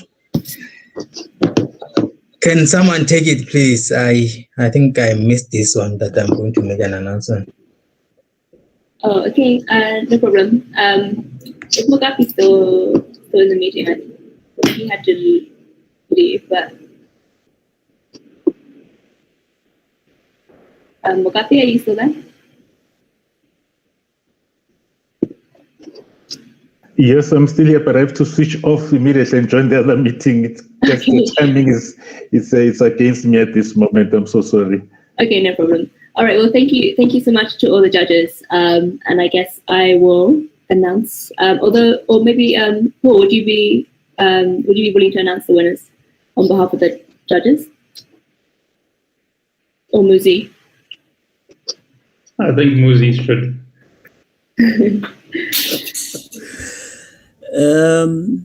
Wow. Okay. So the vote it's a one-man vote from Paul. Can I get the list? Maybe I may have misplaced it. But yeah. I'll just send that to you. Yeah. While we are still waiting on the list, I would like to take a moment to congratulate all the teams that participated.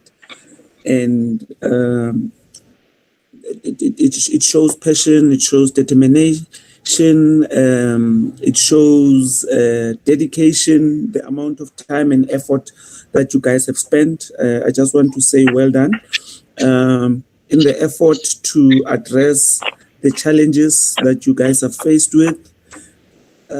All the ideas that you guys presented, regardless of who is going to win right now, all of them are valid. All of them have been informed by issues that each and everyone are faced with. So take a moment and pat yourselves on the back. After all, it's a competition. There has to be a winner. However, all the solutions, once again, are valid. If you feel like you want to take these solutions further, do that. Consult more, and I think we'll take it from there.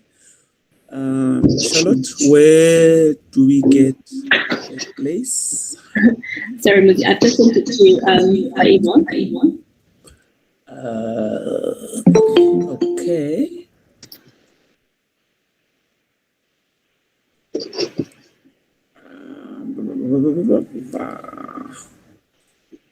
So thank you for the feedback on behalf of the panel. And the first prize that will be announced is for the best newcomer group, who will win a 4G smartphone.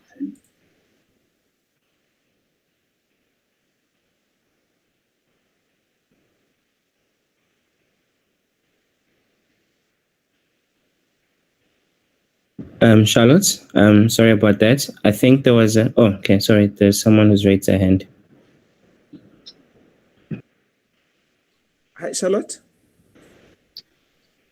Hi, Muzi. Yeah, I don't find it anywhere. I see your emails, but I'm not seeing anything. Okay. Yeah, I think it's best that you perhaps do the announcement. Sorry guys, can I just jump in? Charlotte, there is a bit of echo. So can you maybe just mute? I'm not sure if it's Muzi or Charlotte. And if you can please just maybe send Muzi the information on Slack.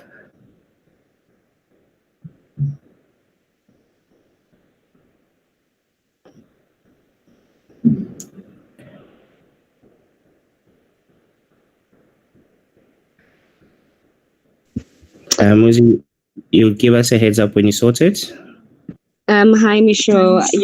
I think for the interest of time, I think I'll just go ahead and do the announcement.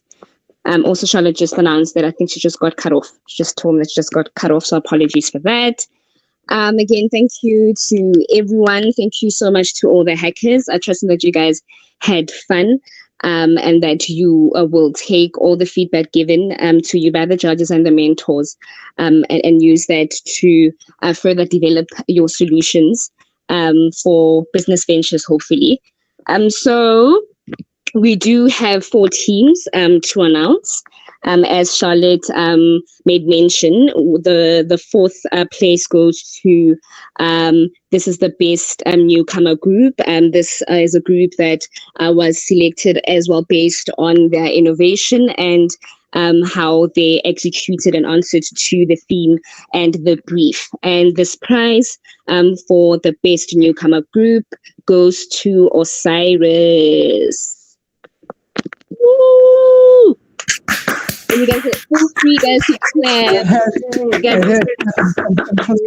Congratulations. Oh, yes. Perfect. And then in 3rd place, we have Service Alert. Congratulations, guys. Are you guys still here? Feel free to unmute. You can scream if you want to. Tell us how happy you are. We're also happy with you. Thank you so much, guys. This was our first.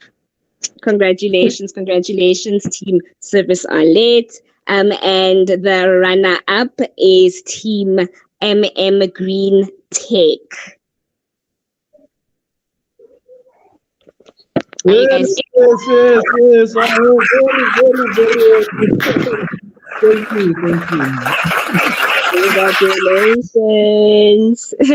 And our winner for the 2021 Mpumalanga Local Hackathon is Dave Stack. Thank you.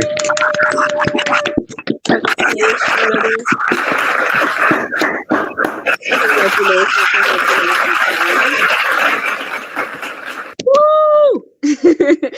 Okay, cool. Perfect. With that said, I will get in touch with all the winners. We do have prizes from smart tablets to smartphones, everything digital just to help you connect more as well and to also just grow your skills. I will be giving you guys airtime and data as well.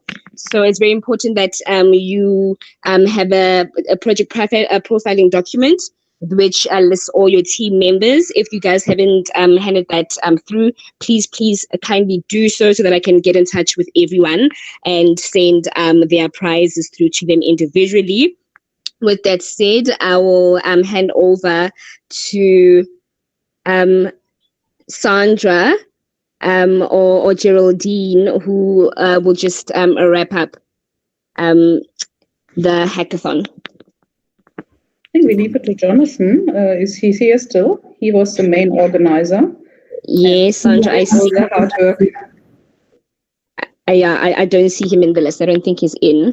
Hey guys, I'm still hiding in the back. Hi Jonathan. Sorry, I missed you. No worries.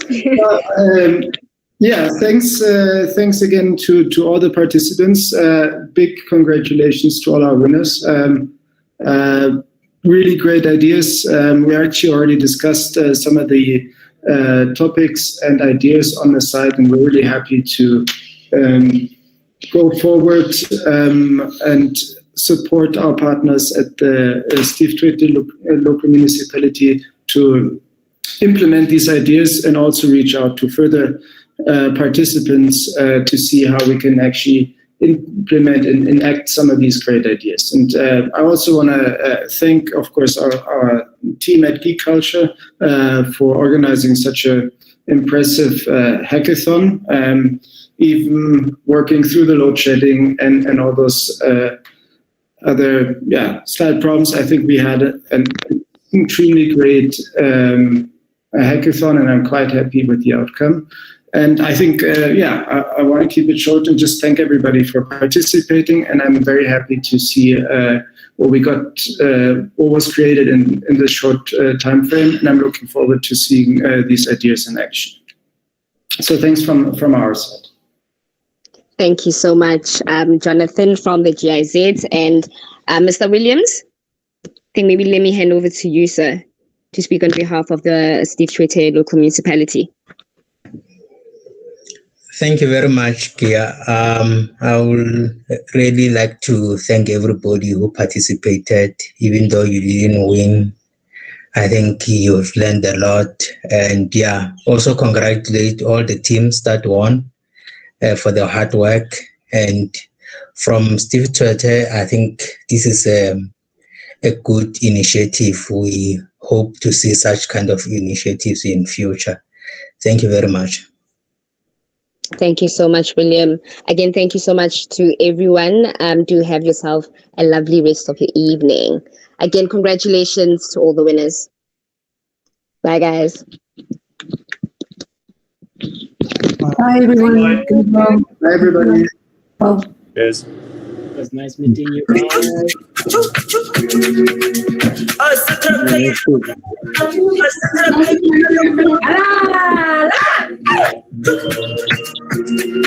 again, guys, thank you for the opportunity. I'm waiting. Mapani wins for breakfast.